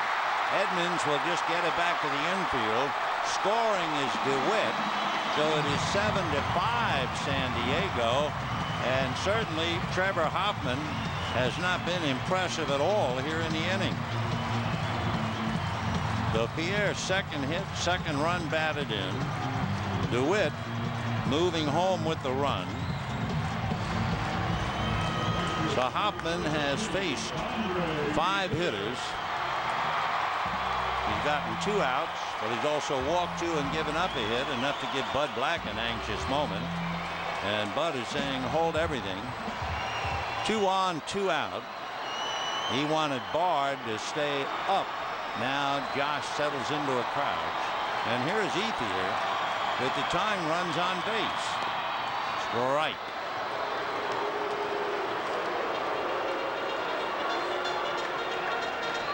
Hoffman has allowed a home run this year.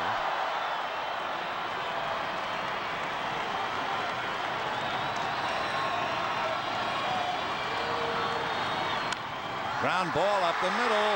Backhanded by Taguchi. The throw is not in time, and the bases are loaded. A big play by Taguchi. Otherwise, another run scored.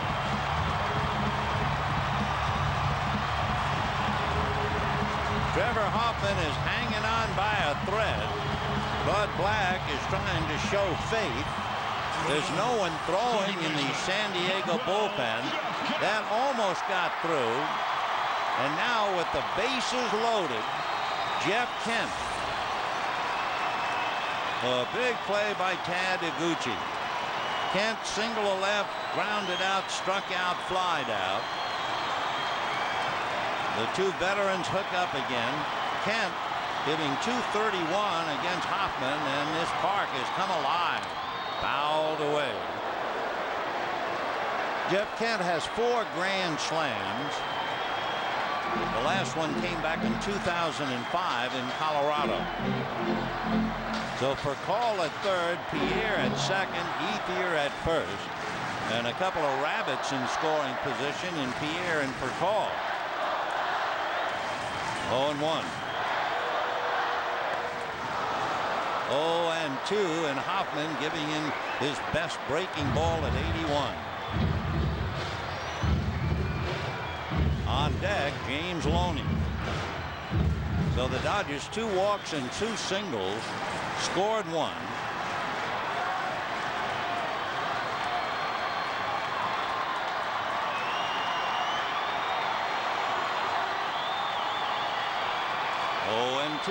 Time. Something in his eye. So the 40-year-old Kent, the 40-year-old Hoffman, they go head to head with the game on the line.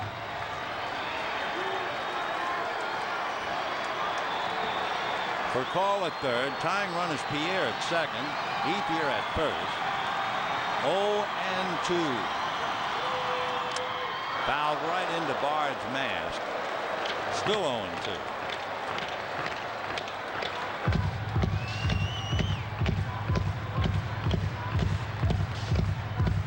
For Hoffman, like other pitchers tonight, he is laboring. This will be his 30th pitch in the inning.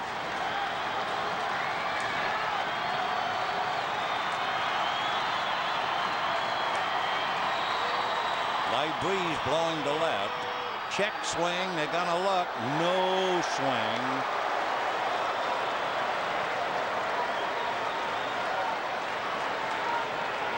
Game one of the 3-game series. Hope you'll be out here with us tomorrow night. Derek Lowe and Chris Young, or Sunday afternoon, Chad Billingsley and Greg Maddux. Got it. So Kent strikes out a second time with the bases loaded to end the ball game. 7 runs, 16 hits, and no errors for the Padres. 5 runs, 12 hits, and no errors for the Dodgers. The player of the game certainly had the play of the game, Scott Hairston. They had a couple of base hits and threw it out at the plate. For the Dodgers, without a doubt, the player of the game, Rafael Furcal. 2 walks, a single, a double, and a triple, but in a losing cause. Penny, Beimel with Peavy getting the win, Penny suffering the loss. A wobbly save for Trevor Hoffman, but he will take it anywhere. So the San Diego, by beating the Dodgers 7-5, that means they split the 4 games. The Dodgers have now lost 4 in a row, and as we mentioned, the Arizona Diamondbacks have won 7 straight and now lead the Dodgers by 4 here in the early going. As far as Trevor Hoffman was concerned, he made 31 pitches in 1 inning. Heath Bell also labored. He made 20 pitches. So despite the closeness of the score, it certainly was not a pitching duel tonight between Penny and Peavy. It was anything but. For the Padres, they pile up 16 hits, 15 singles, and 1 double. And the Dodgers, with their 12 hits, had a couple of doubles, a triple, and a home run. But the Padres had just enough to carry this one home. So game 1 is in the books, and we sure hope you make your plans to be with us, if at all possible, tomorrow night. Derek Lowe and Chris Young. Once again, the final score, Padres 7, Dodgers 5. Stay tuned for Dodgers Live, and it starts right now.